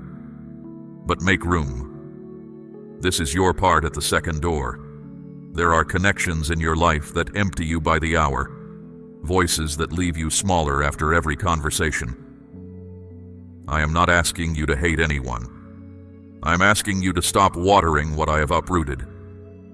Release what drains you gently and without drama, and the vacancy will fill with what I have prepared. A hand that clutches old stones cannot close around new treasure. The third locked door is purpose, and this is the lock the enemy defended most fiercely. You have felt it your whole life, the sense of being made for something you could not name. It visited you at odd moments, in the middle of ordinary work, a homesickness for a place you have never been. Then it faded, and the fading hurt worse than the longing. You concluded you were foolish to want more. You were not foolish. That longing was the compass needle of your calling, trembling toward its true north. The lock on this door was never able to remove your purpose. It could only delay your entrance. And a delayed entrance, my child, often means a grander room. Moses carried his calling 40 years in a wilderness before the bush burned. The calling did not expire in the desert. It matured there. The man who finally stood before Pharaoh could not have stood there at 20, full of his own strength. What you call your wasted years were the slow forging of a person who can carry weight without being crushed by it. So the third door is opening now, and this is how you will know. Assignments will find you. Needs will rise in front of you that match the exact shape of your gifting, as a lock matches its key. You will do something that feels almost easy, and others will call it remarkable. Pay attention when that happens. Ease plus fruitfulness is one of the surest signs that you are standing inside your design. And do not assume your assignment must look grand to be great. Some callings stand before multitudes. Most stand in doorways, kitchens, workrooms, and quiet conversations at the right hour. A single sentence spoken to the right soul at the right moment can outweigh years of applause. I measure greatness by obedience and by love, not by audience. If I hand you something that looks small, handle it as holy anyway. Small in your eyes has never once meant small in mine. Do not demand the whole blueprint at once. I do not hand out complete maps, because a person with a map stops holding the guide's hand. I will give you the next step, and light enough for it. When you take it, the step after that will appear. This is how the whole road will unfold, one obedience at a time, until you look back astonished at the distance covered. 3 doors, 1 key. The key has never been your effort, your connections, or your flawless record. The key is trust, turned by the hand of the one who owns the house. You have spent years studying the locks. Lift your eyes now to the locksmith. The scraping sound you hear in your spirit today is real. It is the sound of things opening that no man will be able to shut. Hear now what I am releasing, because the opening of doors is only the beginning. A door is an invitation. What passes through it is the inheritance, and I am sending through those open doors 4 things: healing, restoration, favor, and peace. Listen closely to each, because you will want to recognize them when they arrive. First, healing. I am speaking to your body, the faithful servant that has carried you through every one of these years and absorbed the cost of every worry. Stress has taxed it. Grief has taken up residence in its muscles and its sleep. Some of what troubles your flesh began in your sorrows, and as I heal the sorrow, the body will follow. I am also speaking to conditions that have resisted every remedy. I made every fiber of you, and nothing in you is beyond my reach. Strength you assumed was gone for good will begin returning in quiet increments. You will notice one day that you climbed the stairs without the old heaviness, that you slept through the night, that the ache you had accepted as permanent has grown strangely quiet. Receive these as what they are: my hand at work in your frame. And healing is more than the body. There are rooms in your memory you have kept locked because entering them costs too much. I do not heal by erasing. I heal by entering those rooms with you until you can stand in them without bleeding. The day is coming when you will tell of your worst season with steadiness in your voice. Not because it stopped mattering, but because it stopped ruling. Second, restoration. Someone who walked out of your story is going to reach back toward it. An apology you stopped waiting for is being formed in a heart that has finally seen its own fault. When it comes, you will have a choice, and I will help you make it wisely, because restoration is not the same as returning to what harmed you. Understand this clearly. Not every broken bond is meant to be rebuilt. Some endings were my mercy, and reopening them would only reopen wounds. But the bonds I ordained, the ones threaded with purpose, those I will mend, and the mended bond will hold more weight than the original. Trust me to sort the one from the other. I have never confused the two. Third, favor. This one you will notice in the response of the world around you. Places that dismissed you will reconsider. People in authority will look at you twice, and the second look will hold something new. Answers that used to be no will soften into yes, and you will not be able to point to anything you did differently. That is the mark of favor, outcomes that outrun explanations. Favor is not fairness. Fairness gives you what you earned. Favor gives you what I decree. Joseph earned a prison sentence he did not deserve, and favor made him governor in an afternoon. One day of favor can repay years of unfairness, and I specialize in exactly that arithmetic. Do not spend the coming season keeping score against the past. The repayment will not come from the people who owe you. It will come from me, and my rates are generous. Fourth, peace. Not the fragile pause between problems that the world calls peace, but the settled deep that holds even while storms argue overhead. This peace does not wait for circumstances to improve. It moves in first and renovates from within. You will feel it as a strange calm in situations that used to unravel you completely. Others will notice it before you do. They will ask what changed, and you will find you cannot fully explain it. That is how you will know it came from me, because you did not build it. Now, a word about how these 4 gifts travel. They rarely arrive with trumpets. Heaven's deliveries are usually quiet at the door. A conversation that turns unexpectedly warm. A letter with news you did not dare expect.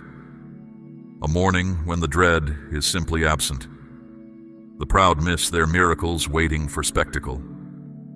Be the one who recognizes me in the ordinary envelope. And a word about timing. These releases have already left the storehouse. Some are close, some are routed through events that have not yet happened, and a few are being held back by nothing except the readiness of other people. I'm still moving into position. Do not interpret the interval as refusal. A ship already launched is not a ship denied, even while it is still out of sight of the harbor. While you wait for what is in transit, steward what has landed. Thank me for the first small signs instead of holding your gratitude hostage until the full sum arrives. Gratitude is not merely politeness. It is the acknowledgement that widens the channel. The one who is faithful over little is the one to whom much can be safely sent, and I am watching how you handle the first fruits. There is one more gift folded inside the other four, and it may be the greatest. As healing, restoration, favor, and peace do their work, you will begin to like the person you are becoming. The self-reproach that hummed beneath your days will fade. You will catch your reflection in a window and not flinch. My beloved, I have waited a long time for you to see what I see. That sight is part of the inheritance too. Declare, I receive it, if you are ready to take hold of what heaven is releasing over your life. Let those words stand as your signature on everything I have just spoken. Heaven treats such declarations seriously, more seriously than you know. The moment you spoke, something was sealed. Now stay with me, because I must prepare you for what comes next, and not all of it will be gentle. Great releases attract great resistance, and I want you armed before it arrives. What I have released you must now walk in, and walking requires instruction. Heaven has done what only heaven can do. There remains a part that belongs to you, and I will not insult you by pretending otherwise. Grace is free, but it is not passive. The sea parted for Israel, yet they still had to march across the floor of it. The first instruction is this: move before you see. Faith that waits for proof is not faith. It is spectating. Abraham packed and left for a land he could not have found on any map of his own making. Peter put his weight on water while the water was still behaving like water. The promise I have spoken over you will meet you in motion. Take the step you have been postponing, the conversation, the beginning, the request, the risk. Small is fine, delayed is not. The second instruction: govern your mouth. Your words are not commentary on your life. They are agents in it. Out of the same mouth can come agreement with my promise or agreement with your fear, and whichever you speak, you strengthen. From this day, let your speech take my side. When lack shouts, answer with provision. When dread mutters, answer with my record, which is long and unbroken. I am not asking you to deny difficulty. I'm asking you to stop prophesying against yourself. The third instruction: guard what you take in. You have a gate, and you are its keeper. Voices of despair will ask to lodge in your thoughts, some from ill-meaning people, some from the general noise of a fearful world. You cannot silence the noise, but you decide what gets a room for the night. Fill your inner house with what is true, noble, and full of hope. A mind fed on fear will starve the strongest faith. A mind fed on truth becomes very hard to defeat. The fourth instruction: keep the conversation open between us, not ceremony, conversation. Speak to me while you work, while you walk, while you wait in the tedious middle of ordinary days. Bring me the small things. Nothing that concerns you is beneath me. Prayer is not a lever you pull to extract outcomes. It is the current that keeps your heart in my presence, and hearts kept in my presence do not easily lose their way. Now I must speak plainly about resistance, because I warn those I love. When a captive is set free, the captor notices. As my releases unfold in your life, opposition will make an appearance. Expect discouragement to arrive, wearing familiar faces, some who question your hope, some who mock it, some whose doubt sounds almost reasonable. Expect small crises timed with strange precision, disruptions that seem designed to fall on the eve of your progress. They are designed. That is exactly the point. Do not be alarmed by any of this, and do not read it as evidence that the promise failed. Read it correctly. Thieves do not gather at empty houses. The intensity of the interference is a measure of the value of what you now carry. When the resistance comes, it is not a sign that you took a wrong turn. It is often the surest sign that you took the right one. And remember who stands with you in it. I have set a hedge around you that was not voted on and cannot be lobbied. No weapon formed against you will prosper. Formed, yes. Prosper, no. Schemes will be drafted and will die in the drafting. Words will be spoken against you and will fall to the ground without a harvest. Your part in the battle is smaller than you think. Stand firm, keep your peace, and refuse to hand over your confidence. The rest of the war is mine, and I have never lost. Let me also warn you about a subtler enemy than any attack: the drift back to old patterns. After enough years, even a cage can feel like shelter, and there will be moments when the new territory feels so unfamiliar that the old smallness whispers an invitation home. Do not accept it. Lot's wife looked back at a burning past and became a monument to hesitation. Set your eyes forward. The unfamiliar is not the unsafe. It is simply the shape of a future you have not memorized yet. Practice expectation as a discipline. Rise in the morning with the assumption that I am already at work in the day ahead of you. Expectation is not arrogance. It is the posture of a child who knows the character of the Father. Those who expect nothing sleep through their own answered prayers. Those who watch see. I would have you among the watchers. Practice gratitude the same way, especially on the days when evidence is thin. Thank me in advance the way farmers thank the sky before the rain, because they know the season even when the ground is still dry. Gratitude spoken before the answer is the highest compliment faith can pay. It tells heaven you trust the character of the promiser more than you need the sight of the promise. And practice rest. This one will surprise you, but hear it. Exhaustion is not a badge of faithfulness. I built rest into the rhythm of creation itself, and I did not exempt you from it. Some of what you call anxiety is simply weariness wearing a costume. Sleep without guilt. Be still without earning it. The work that matters most in your life right now is work only I can do, and I do not require your worry as a contribution. One more instruction, and it may be the hardest. Forgive. Not because they deserve it. Some do not. Not because the wound was small. It was not. Forgive, because unforgiveness is a chain with one end around your own wrist, and everything I am leading you toward requires your hands free. You do not have to trust them again.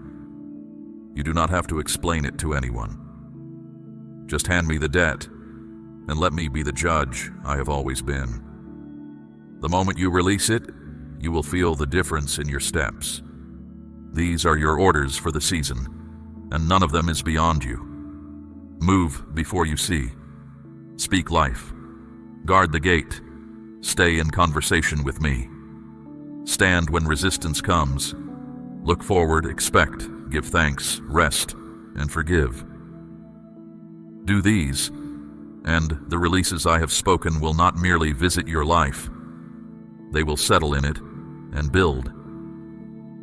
Now lift your head, because I am about to close this word the way a king closes a decree, with a seal and ascending. Everything I have spoken over you in this hour is now in motion. The doors are opening. The releases are in transit.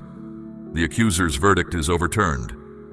What remains is for you to cross the threshold, and I will not send you across it empty-handed or alone. In the days just ahead, watch for the first sign. I tell you this so that when it comes, you will not explain it away. It may be modest, a message from an unexpected quarter, a kindness with no visible cause, a provision that arrives sideways through a door you were not watching. The first sign is rarely the largest. It is the handshake before the covenant, my way of saying, you heard correctly. After the first sign, confirmations will begin to gather. Different voices will say the same thing to you without knowing each other. Circumstances will rhyme with what I have spoken here. You will open the scriptures at random and find them oddly specific to your situation. When it happens once, you may call it chance. When it keeps happening, call it what it is. A father making himself unmistakable to a child he is leading somewhere new. Then will come the season of building, and I want you sober about it. New seasons are not endless mornings. There will still be work, still be weather, still be days that feel like the old days. The difference is not that difficulty vanishes. The difference is that difficulty stops being in charge. You will meet obstacles as a person under assignment meets them, as things to be moved through, not verdicts to live under. That shift, quiet as it sounds, changes everything it touches. As you walk, remember that you are becoming an answer to other people's prayers. This is part of the purpose I unlocked. Near you, this very week, is someone standing where you stood, worn thin, wondering if anyone sees, close to setting the whole thing down. You will recognize the look because you wore it. When you do, speak. Tell them the night ends. Tell them what you know now from the inside. Comfort travels with a special authority when it comes from someone who needed it first, and I am entrusting you with that authority. Do not underestimate what your endurance has already preached. People watched you go through what should have leveled you, and they watched you still be standing on the other side. Some of them drew conclusions about me from the way you survived. You were a letter you did not know you were writing. In the season ahead, I will let you read some of the replies, and hear this about the ones you love, the ones you have carried in prayer through all these years. I have not been idly listening to those prayers. I have been working in lives you cannot supervise, softening ground you cannot reach, arranging encounters you could not engineer. Some of the answers will surface in the season ahead, and a few will astonish you. Keep carrying them. No prayer offered in love is ever wasted labor. Let me also settle you about the past one final time. You will be tempted, even in the good days ahead, to grieve the years the locks were on the doors. When that grief comes, bring it to me, but do not let it write the story. I am the God who restores what was eaten and repays what was stolen. And my restorations are not refunds, they are multiplications. The years ahead of you can hold more than the years behind you lost. Believe that, and the past loses its power to tax the future. Now receive my blessing, because I do not end this word with instructions. I end it with benediction. I bless the work of your hands. May it prosper past explanation. I bless your going out and your coming in. May every road rise to meet your assignment. I bless your table. May it never lack bread, and may it always have room for the guest I send. I bless your sleep. May it be deep, and may your waking thoughts reach for me before they reach for worry. I bless your eyes, that they may recognize my hand quickly. I bless your ears, that my voice would stand out from the noise all your days. I bless your heart, The brave, patched, persistent heart that kept beating hope when hope was expensive. It will not be put to shame. And I bless the ones you love. May the goodness that finds you overflow its banks and water every life joined to yours. Carry this hour with you. When the old heaviness attempts a return, come back to what I have said and read it aloud to your own soul, the way David strengthened himself in me when everything at Ziklag was ashes. A word from me doesn't expire between hearings. It will be as alive next month as it is this moment, because I do not speak in fading ink. And remember, above every promise, the promiser. More than the open doors, I give you myself. I am with you when the signs are frequent, and with you in the quiet stretches between them. I am with you in the room where you pray, and in the rooms where you forget to. There is no hour of your future that I have not already entered ahead of you, and no future hour where you will look for me and find me absent. You came to this moment carrying questions, and I have answered the deepest one. You were never forgotten. You were being kept, prepared, and positioned, and the keeping is complete. The season of the locked doors is behind you. The season of the open ones has begun. Walk into it the way loved people walk, unhurried, unafraid, and sure of the arm beside them. Go now with my peace, resting on you like a garment. Go with my favor moving ahead of you into every room. Go with my word alive in your chest, and let it be louder than every voice that ever told you less. I have loved you with an everlasting love, and everlasting means this day and tomorrow, and every step of the long, bright road I have prepared. This is my word over you, and it will not return to me empty. It will accomplish everything I sent it to do in your life. I have spoken, and heaven stands behind every syllable. The rest of your story starts now, and I am in it, from this line to the last. If you believe this word was meant for you, seal it now and declare, "Yes, Lord, I am ready."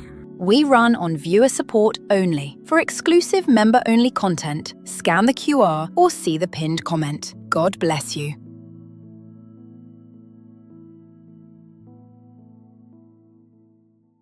The hour has been chosen, not by accident, not by chance.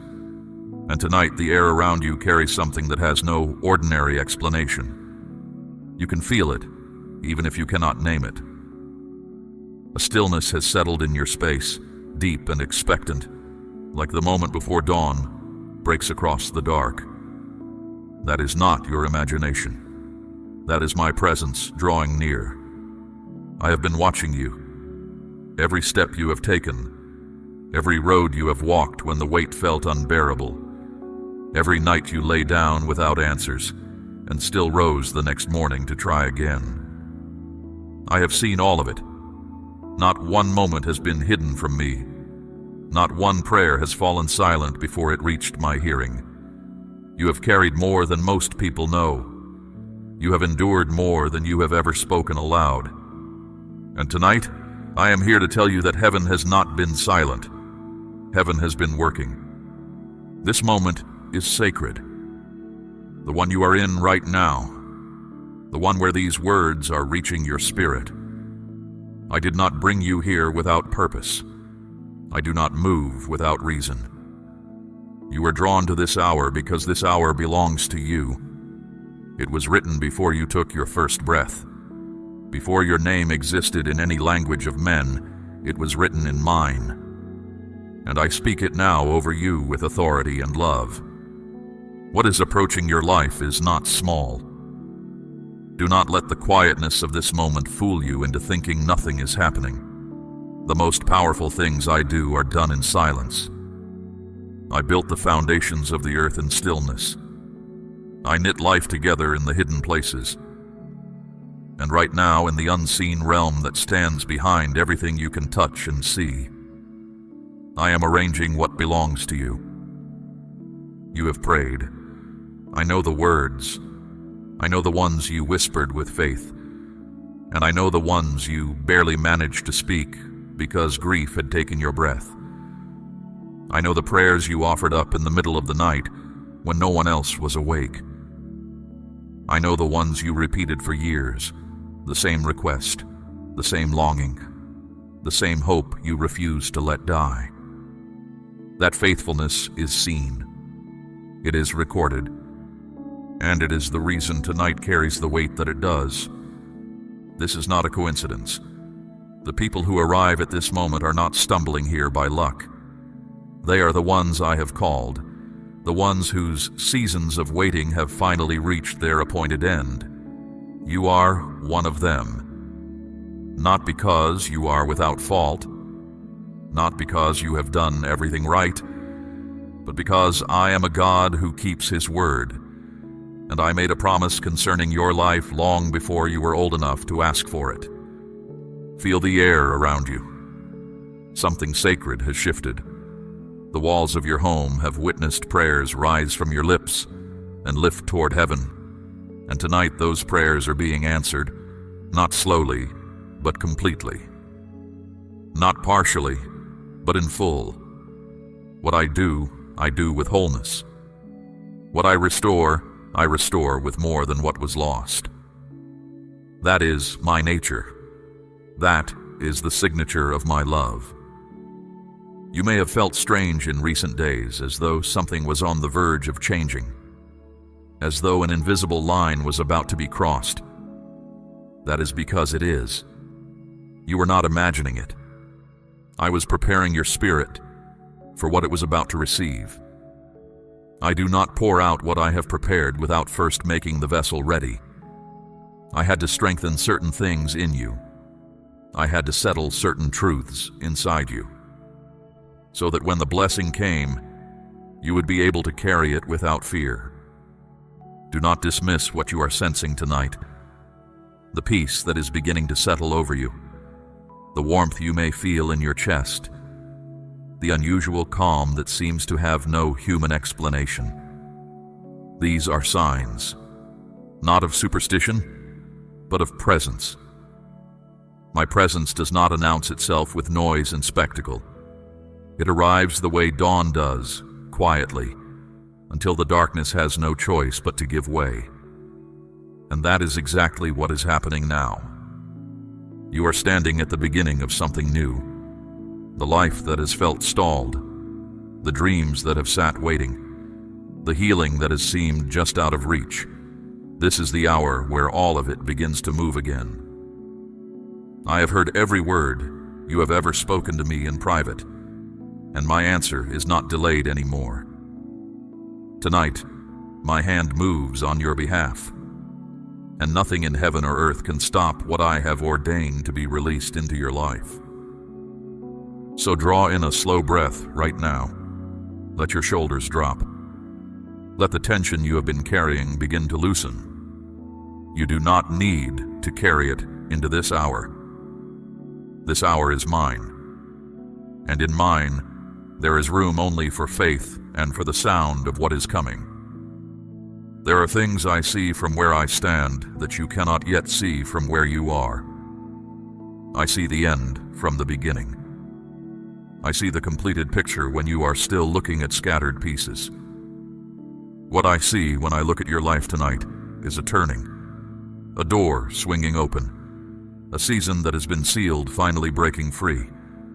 Something of great weight and great goodness is on its way.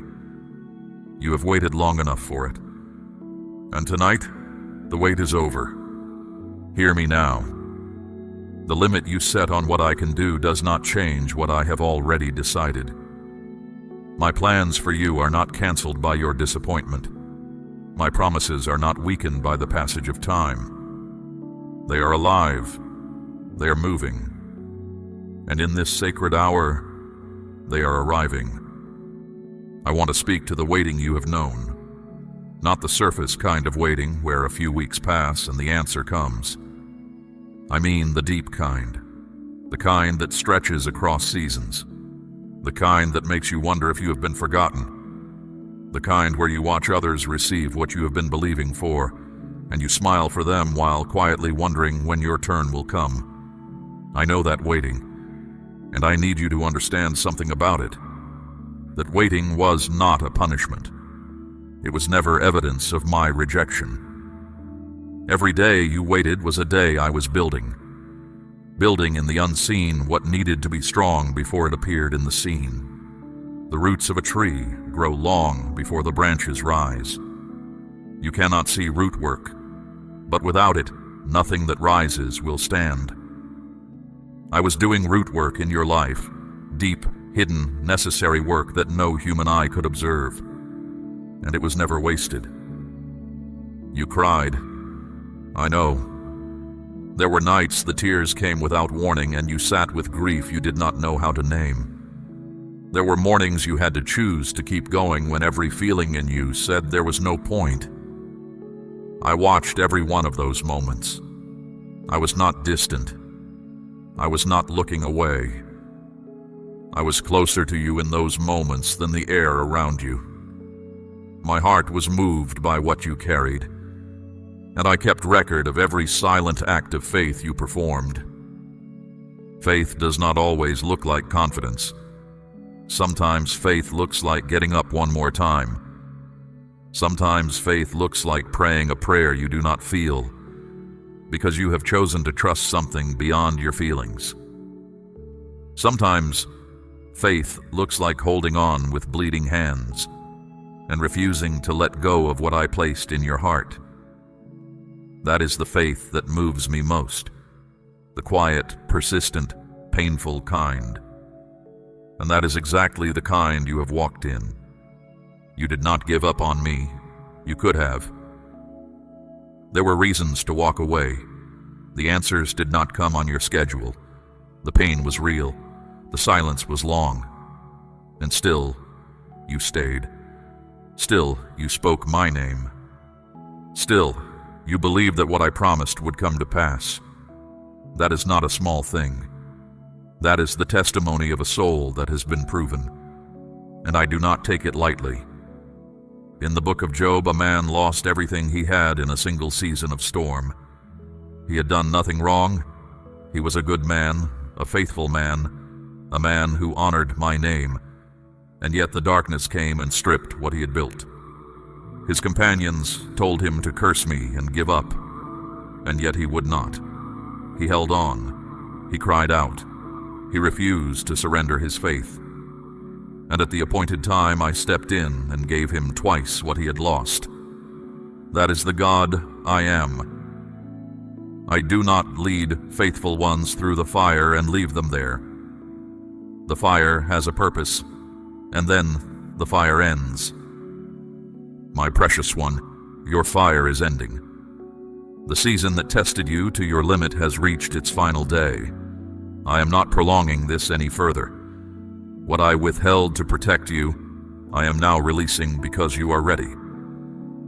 What felt like delay was actually the time I needed to prepare what could not be rushed. The blessing that is coming to you was not small enough to be hurried. It required space and time to be made complete. And now it is complete. And now it comes. Declare your amen if you believe this word is for you. Hear me carefully now. The things that happened in your past, the losses, the betrayals, the doors that closed, the seasons that broke your heart, those things were not the end of your story. They were chapters. Hard chapters. Honest chapters. Chapters you never would have chosen. But they are chapters, not conclusions. The story is still being written, and the chapter you are stepping into now bears no resemblance to what came before. I am a God of new things. When I say I make all things new, I mean all. Every broken place, every dried up well, every darkened corner of the life you thought you had lost. I remember the prayer you prayed when you were at your lowest, the one you prayed when no one else was in the room, the one where you told me exactly how tired you were, and you asked me if I was still there. I was there. I heard it word by word, and I said in that moment, "This one is not going to be left. This one has held on longer than most. This one deserves an answer that matches the measure of their faith." And I began to prepare what I am now delivering. Rest in that. Let it settle into you like rain into dry ground. You are not forgotten. You were never forgotten. The delay was the preparation. The silence was the deep breath before the declaration. And the declaration is this: your season has turned. What was withheld is now being released. What was closed is now opening. What was broken is now being made whole. This is not a promise for a future season. This is now. Right now. In this moment, the tide of your life has shifted. Think of David. He was anointed king when he was still tending sheep on a hillside. He received the word of his calling and then went back to the field. Years passed. He faced giants. He lived in caves. He ran from the one who wanted him dead. And yet not one promise I spoke over him fell to the ground. Every word I declared over his life arrived in its fullness at the appointed time. I am the same God. And the words I have spoken over you will not fall to the ground either. I am telling you tonight that you have endured what was necessary. The wilderness has an end. The desert has a border, and you have walked to the edge of it. The promised land is not a dream deferred. It is the next step, and I have already prepared it to receive you. There is a world you cannot see with your natural eyes. It exists alongside the one you move through every day. It is the realm where my purposes are carried, where prayers are held, where the assignments of heaven are executed. And tonight, I want you to know what has been happening in that realm on your behalf. I sent my messengers ahead of you. Long before this hour arrived, I dispatched heaven's servants to your path. They cleared what was blocking the way. They stood against the forces that tried to shut the door that I intended to open. Every attack that seemed to succeed against you, every setback that seemed permanent, every wall that seemed impossible to cross.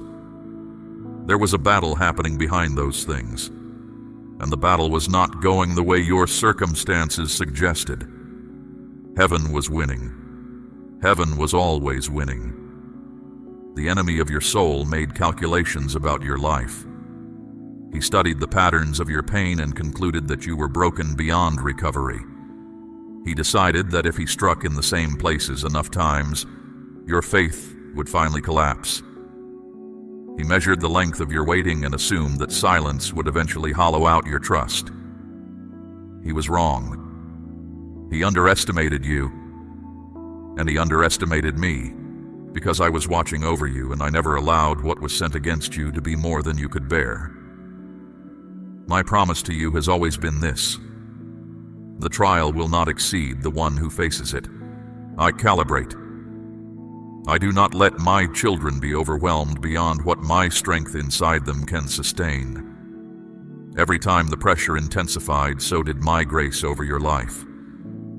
You may not have felt that grace in the way you expected, but it was there. It held you when you thought you were falling. You are still standing. That is not an accident. Many people have faced what you have faced and did not come through it with their faith intact. You did. You are here. You are still holding on to what I placed in your heart. That is evidence of my grace operating in you. You did not do it alone. I kept you.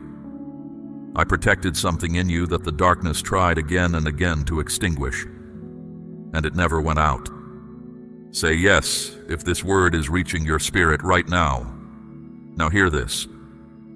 Because heaven has been fighting on your behalf, the ground that was taken from you in previous seasons is being reclaimed. What the enemy stole from you, my hand is recovering it. Peace that was taken, returning. Joy that was stolen, coming back.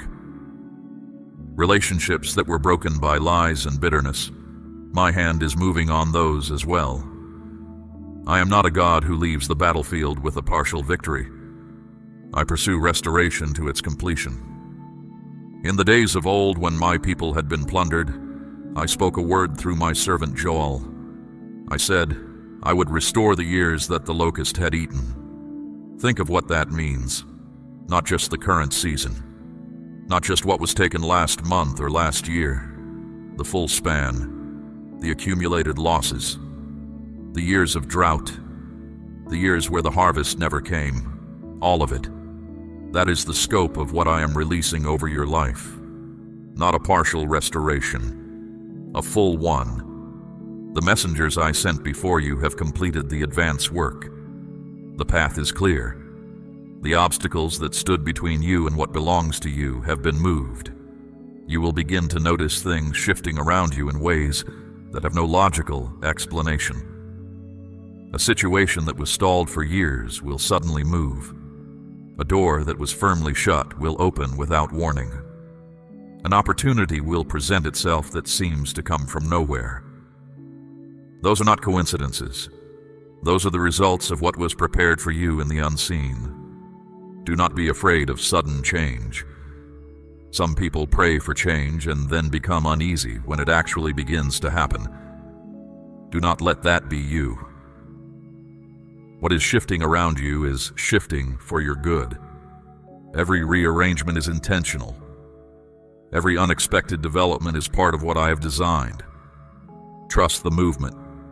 Trust the process. Trust the God who is doing the moving. I am bringing back what you thought was gone forever. I am opening up what you had stopped hoping for. And I am doing it with more abundance than you asked for, because that is who I am. I do not give minimums. I give out of the fullness of what I hold, and what I hold is without limit. The measure you receive is determined by the faith you carry and the readiness of your vessel. Your vessel has been made ready. Your faith has been tested and found true. The measure you are about to receive is not small. So lift your head right now. Let the posture of your spirit rise. You have been bowed under the weight of this long season, and I understand why. But that posture belongs to the season that is ending. The one beginning requires you to stand, to look forward, to open your hands and your heart to what is coming. What I am bringing to you cannot enter a closed space. Be open, and receive what has already been sent. My servants have been stationed around your home, not as a symbol, in truth. They are there, the place where you rest and rise, the place where your prayers have been spoken. That place carries the weight of heaven's attention tonight. It has been marked. There is an invisible covering over the roof above you, over the threshold you walk through, over the ground beneath your feet. Heaven has claimed your dwelling as a place of divine exchange. What leaves tonight is the weight. What enters is the promise. And the trade is permanent. Now I want to speak to you about what it means to sow in faith. Throughout history, my greatest movements have always been preceded by an act of trust that looked foolish to human logic. Noah built a vessel for a flood that had never come before. Abraham raised a knife over the thing he loved most. The widow at Zarephath gave her last handful of flour to a prophet when she and her household were preparing to die. These were not reckless acts. They were sacred ones. They were moments where a person put their complete trust in my word above every circumstance around them. And every time I responded with the fullness of what I had promised. I have placed a desire in your heart to support the work of my word in the earth. That desire is not coincidence. It is a calling. When you give from that place, you are not simply releasing something from your hands. You are placing it on the altar before me. The altar has always been where exchange happens. The widow who gave her 2 coins gave more than the wealthy man who gave from his surplus, because she gave from her trust. That is the measure that moves heaven, not the size, the trust. My child, I am asking you to place a portion of what you have, something of real weight, upon the altar of this work, as gold laid on the scales of this calling. Let it be a seed sown into deep water, an offering set on stone, not held back in fear. This is proof that your trust rests in my hand to provide, and that your heart no longer clings to lack. What you release in faith does not leave your life. It moves ahead of you into the harvest I am preparing. I see the needs you carry, the ones that feel too heavy to mention and too large to fix by your own hand. I see what you need for your home, for your table, for those who walk through life alongside you. I see the weight of provision that has felt scarce, the doors of opportunity that have felt closed, the season of financial narrowing that has worn you thin. And I am telling you now, that season has reached its end. What was tight is about to open. What was scarce is about to be filled. My word declares that I will open the windows of heaven over those who trust me with what they hold.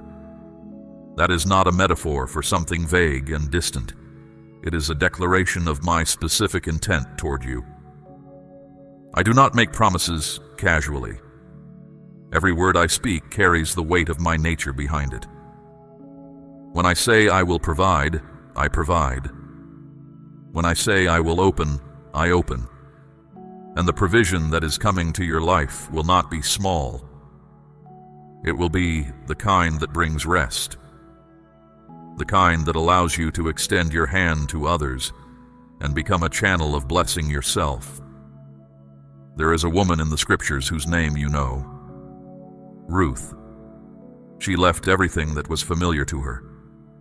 She walked into a land she did not know, with nothing but loyalty and faith. She gleaned from the edges of fields that were not her own, taking what the harvest left behind. She had no guarantee of what tomorrow held, and yet I saw her.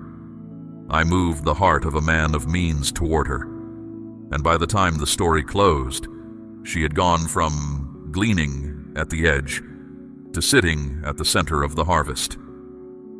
From nothing to abundance, from outsider to covered and belonging. That is what I do with those who trust me with an empty hand. Your hand may feel empty tonight. Your resources may feel stretched beyond what they can bear. But what you offer in faith is multiplied in my hands.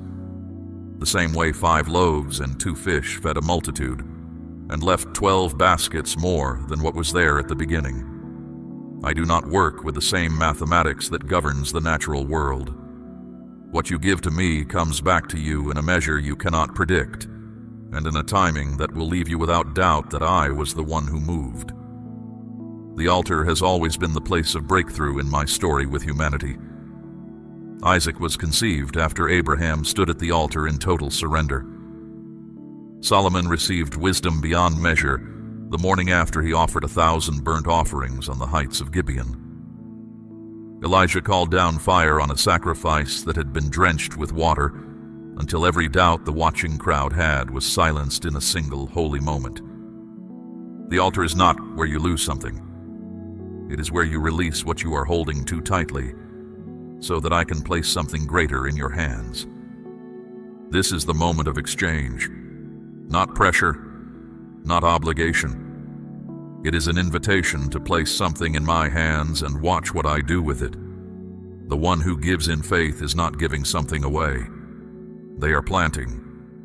And everything that grows from that planting belongs to them. This is the law of my kingdom. It has never changed.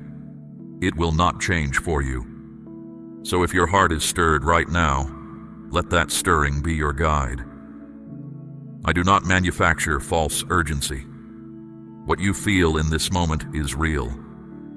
It is the pull of purpose meeting the call of faith. And when you respond to it, you are not just sowing a seed. You are aligning yourself with the current of my generosity. That current carries no lack. It carries no limit. It carries only the abundance that flows from a heart that is unlimited and a hand that is open toward you. I said in my word, "Give, and it will be given to you. Pressed down, shaken together, running over, poured into your lap." That is the return I promise to those who give in faith. Not a trickle, not a partial measure, an overflow. And an overflow is exactly what your life is about to experience. My beloved, I want to talk to you now about what this miracle actually looks like when it arrives. People sometimes expect the sky to split open, a voice like thunder to shake the walls, fire to fall from above. Those things have happened in my history with humanity, and they carry weight. But most of what I do arrives differently. It arrives quietly. It arrives with the texture of the ordinary, and then suddenly the ordinary is transformed into something you cannot explain. It may arrive as a thought that gives you a direction you had not considered. A thought so clear and so settled that you know it did not originate in you. It may arrive as a message from someone you had not heard from in some time, carrying words that open something you had stopped trying to open. It may arrive as a feeling of peace so complete that the thing which has been keeping you awake at night suddenly loosens its grip.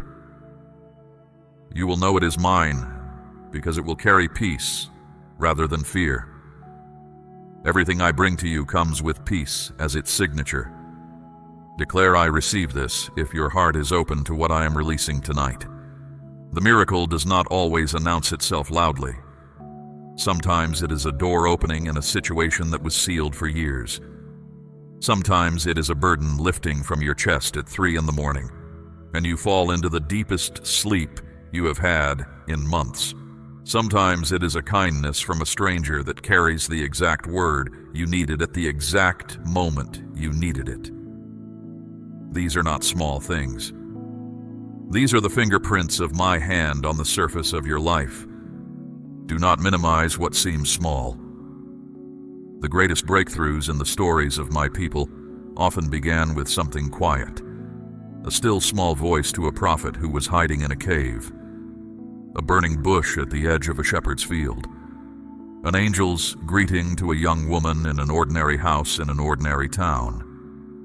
I work in the small and quiet, and then the small and quiet becomes the hinge on which the whole story turns. Your healing is one of those things. Not just the healing of your body, though I am attentive to that as well. I mean the deeper healing. The healing of how you see yourself. The healing of the places where rejection left a mark. The healing of the wounds that were carved into you by people who should have been safe. Those places are not hidden from me. They are the very places my hand is moving toward tonight, pressing gently, restoring carefully, making whole what was fractured. I do not rush healing. I am thorough. I do not want you to be almost whole. I want you to be completely whole. And the work I do tonight is the beginning of that completion. Some of it will happen in a moment. Some of it will unfold over days and weeks as you begin to notice that the old ache has gone quiet. As you begin to notice that a name or a memory that used to cause pain is no longer sharp. As you begin to notice that you are moving through your days with a lightness you have not felt in a long time. That is healing from my hand. It comes the way spring comes. You do not see it arrive. You just step outside one morning and notice that the frost is gone and the ground is soft and something is beginning to grow. Quietly, thoroughly, completely. I am also healing the way you see the future. There are fears you have carried about what is ahead. Fears about provision. Fears about safety. Fears about those you love. I know each one of those fears by name. Tonight I'm speaking directly into them, not to dismiss them, but to replace them with the deep certainty that comes from knowing who I am and what I have promised. I have not brought you this far to abandon you at the doorstep of your breakthrough. I do not invest seasons of work into a life and then step back at the final hour. That is not who I am. What I begin, I complete. What I promise, I fulfill. And what I have promised over your life is good. It is more than you have allowed yourself to imagine. And the imagination I gave you was designed to hold large things. So let it open tonight. Let the small expectations that fear has kept you within begin to expand. Let yourself believe again that the best is not behind you. The best is ahead. The years that were consumed in waiting and struggle were not the peak of your story. They were the valley that made the height of what is coming possible. You are ascending now. You may not feel it yet with your feet, but the ground beneath you is rising. And the view from where I am taking you will be more than worth every step of the climb. The peace you are beginning to feel in this moment is not temporary. It is a foundation being laid.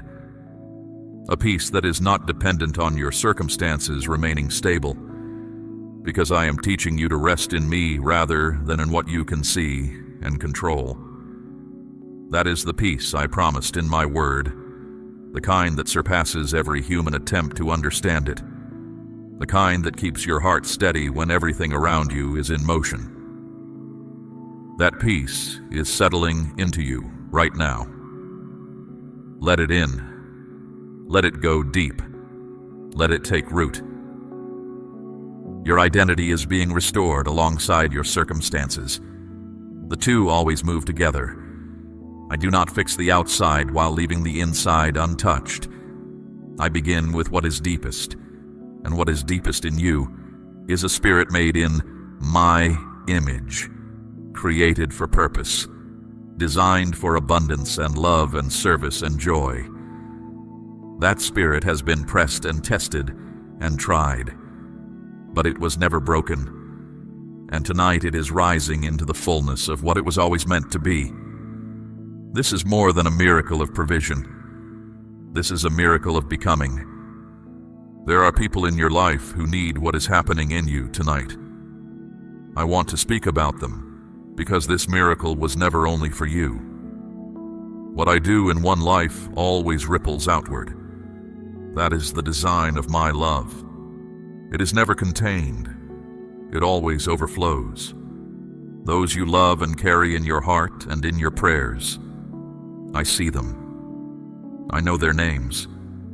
I know their struggles. I know the worries you hold about their futures and their well-being.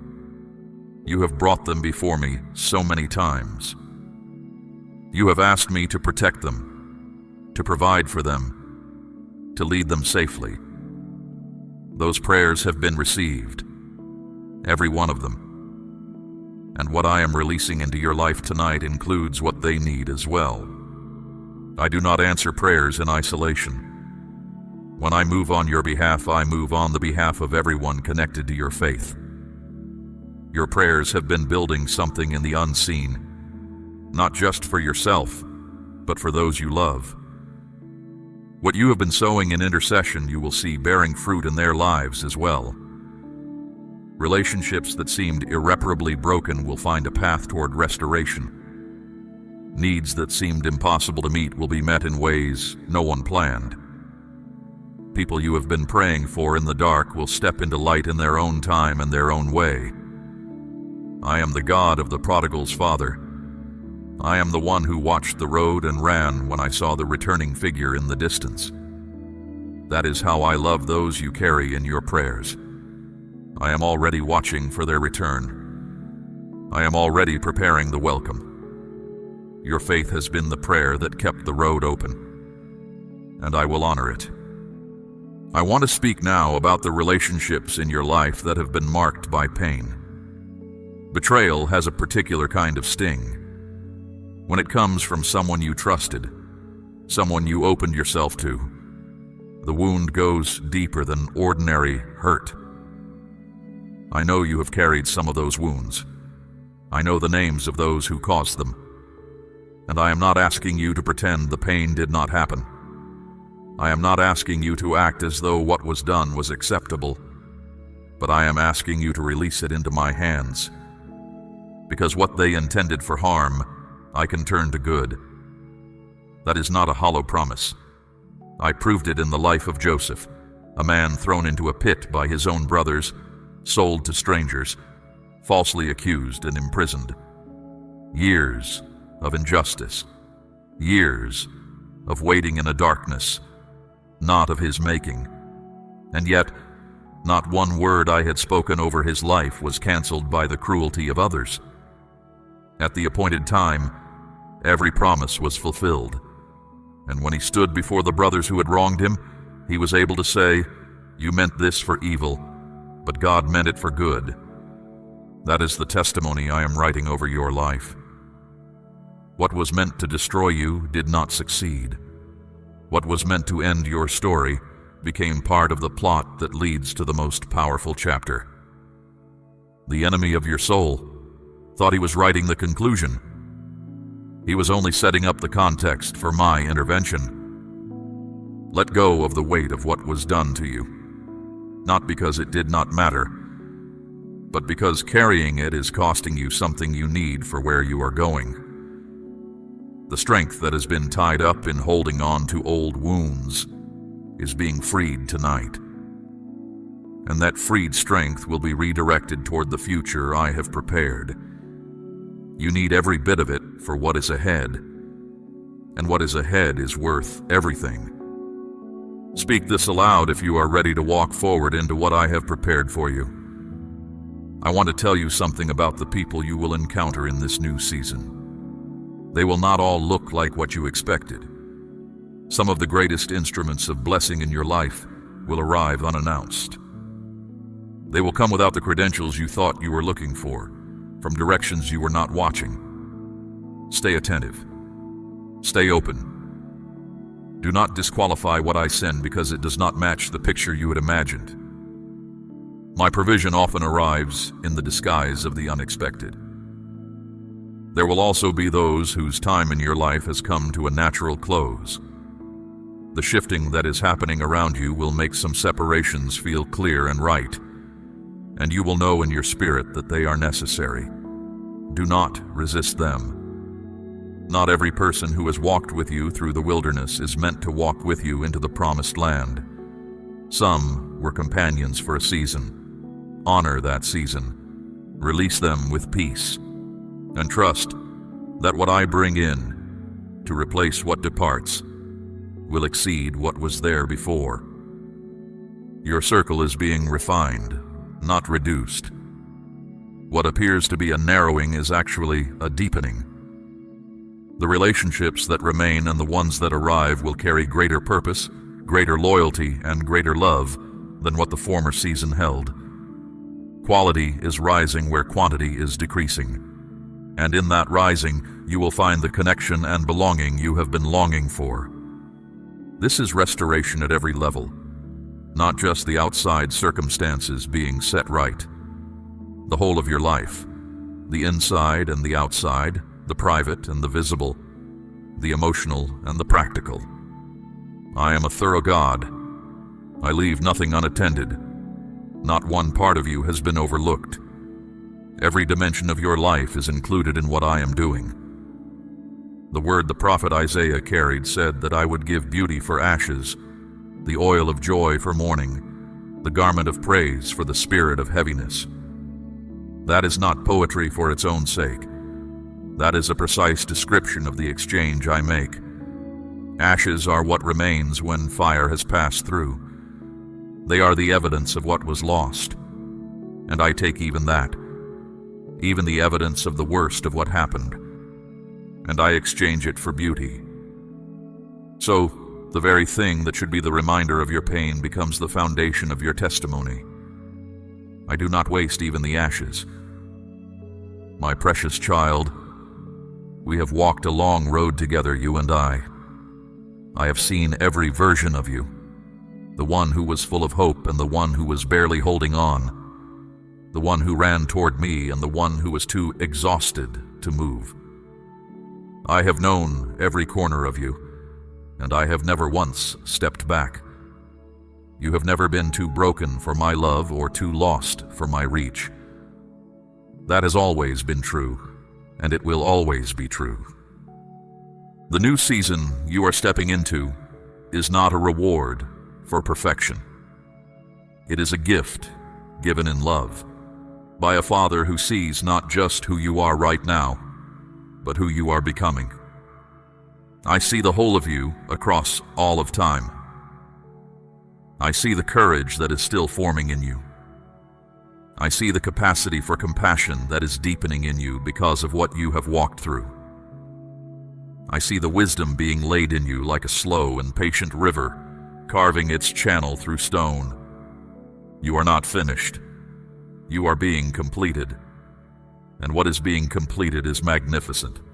I want you to understand something about the anointing that is resting on you now. Anointing is not something you earn by achieving a standard. It is something I place on a life that I have chosen to carry, my purposes into the world. Moses was anointed in the burning bush in the middle of the wilderness, not in the palace. David was anointed on a hillside, standing in the smell of sheep before anyone knew his name. Gideon received his calling while hiding in a winepress, afraid and unseen. I do not wait for you to arrive at a polished, confident version of yourself before I anoint you. I anoint you in the middle of where you are. And the anointing does the transforming. You have been anointed to carry something into every space you enter. A presence, a peace, a quality of stillness and strength that other people will feel without being able to name. Rooms will shift when you walk into them, not because of who you are in yourself, but because of who I am in you. That is the nature of my anointing.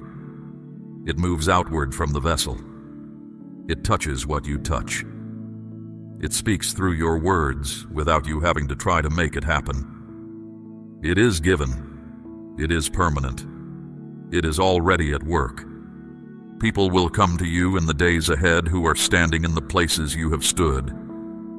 They will carry the same weight you carried, asking the same questions you asked, and you will be able to look them in the eye and tell them with the authority of lived experience that it is true, that the silence breaks, that the waiting ends, that the God who promises is the God who delivers.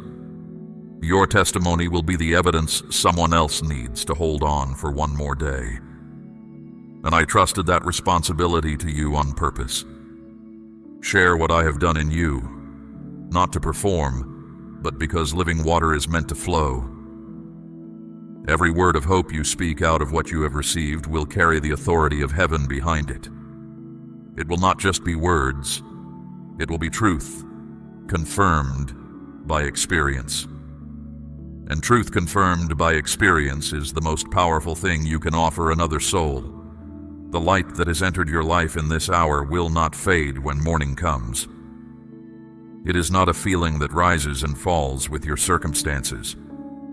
It is a settled truth, a covenant reality, a promise sealed in my own nature.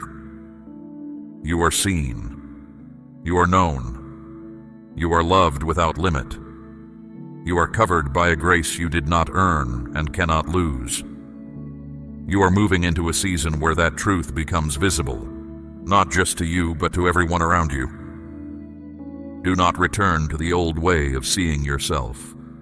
Do not pick up the old measurements and apply them to who you are now. That version of you is behind you. The one walking forward carries something different, carries the mark of what I have done, carries the peace that endures, carries the authority that comes from having been through the fire and walked out the other side. You are different now. Walk like it. Speak like it. Expect like it. The road ahead is not without its challenges. I will not pretend to you that every day from here will be easy. But I will tell you this with certainty. You will not walk any of it alone. I will be before you on the road, preparing what you have not yet encountered. I will be behind you, guarding what you have already passed through. I will be beside you in the moments that feel impossible. And I will be within you, providing the strength that surpasses what you could generate on your own. You are surrounded. You are accompanied. You are never, not even for a single breath, on your own. Let what has been spoken settle into the deep places. Let it become the ground you stand on rather than the thought you think. Truth heard is good. Truth inhabited is transformation. I am not giving you a temporary lift. I am building something permanent in you. And what I build, no storm can take down. Rest now in what is yours. The miracle is not coming. It has arrived. The blessing is not on its way. It is here, in this moment, in this breath, in the quiet certainty that has been growing in you as these words have reached your spirit. This is your turning point. This is your hour, and I have been saving it for you. My beloved, go now and carry the light that has touched you tonight into every corner of your life. Speak it to those who need it. Live it in front of those who are watching. And when you look back from the place where I am bringing you, you will see that this was the night where everything changed. Say amen and receive it, because what I have spoken over your life today is already done. We run on viewer support only. For exclusive member-only content, scan the QR or see the pinned comment. God bless you.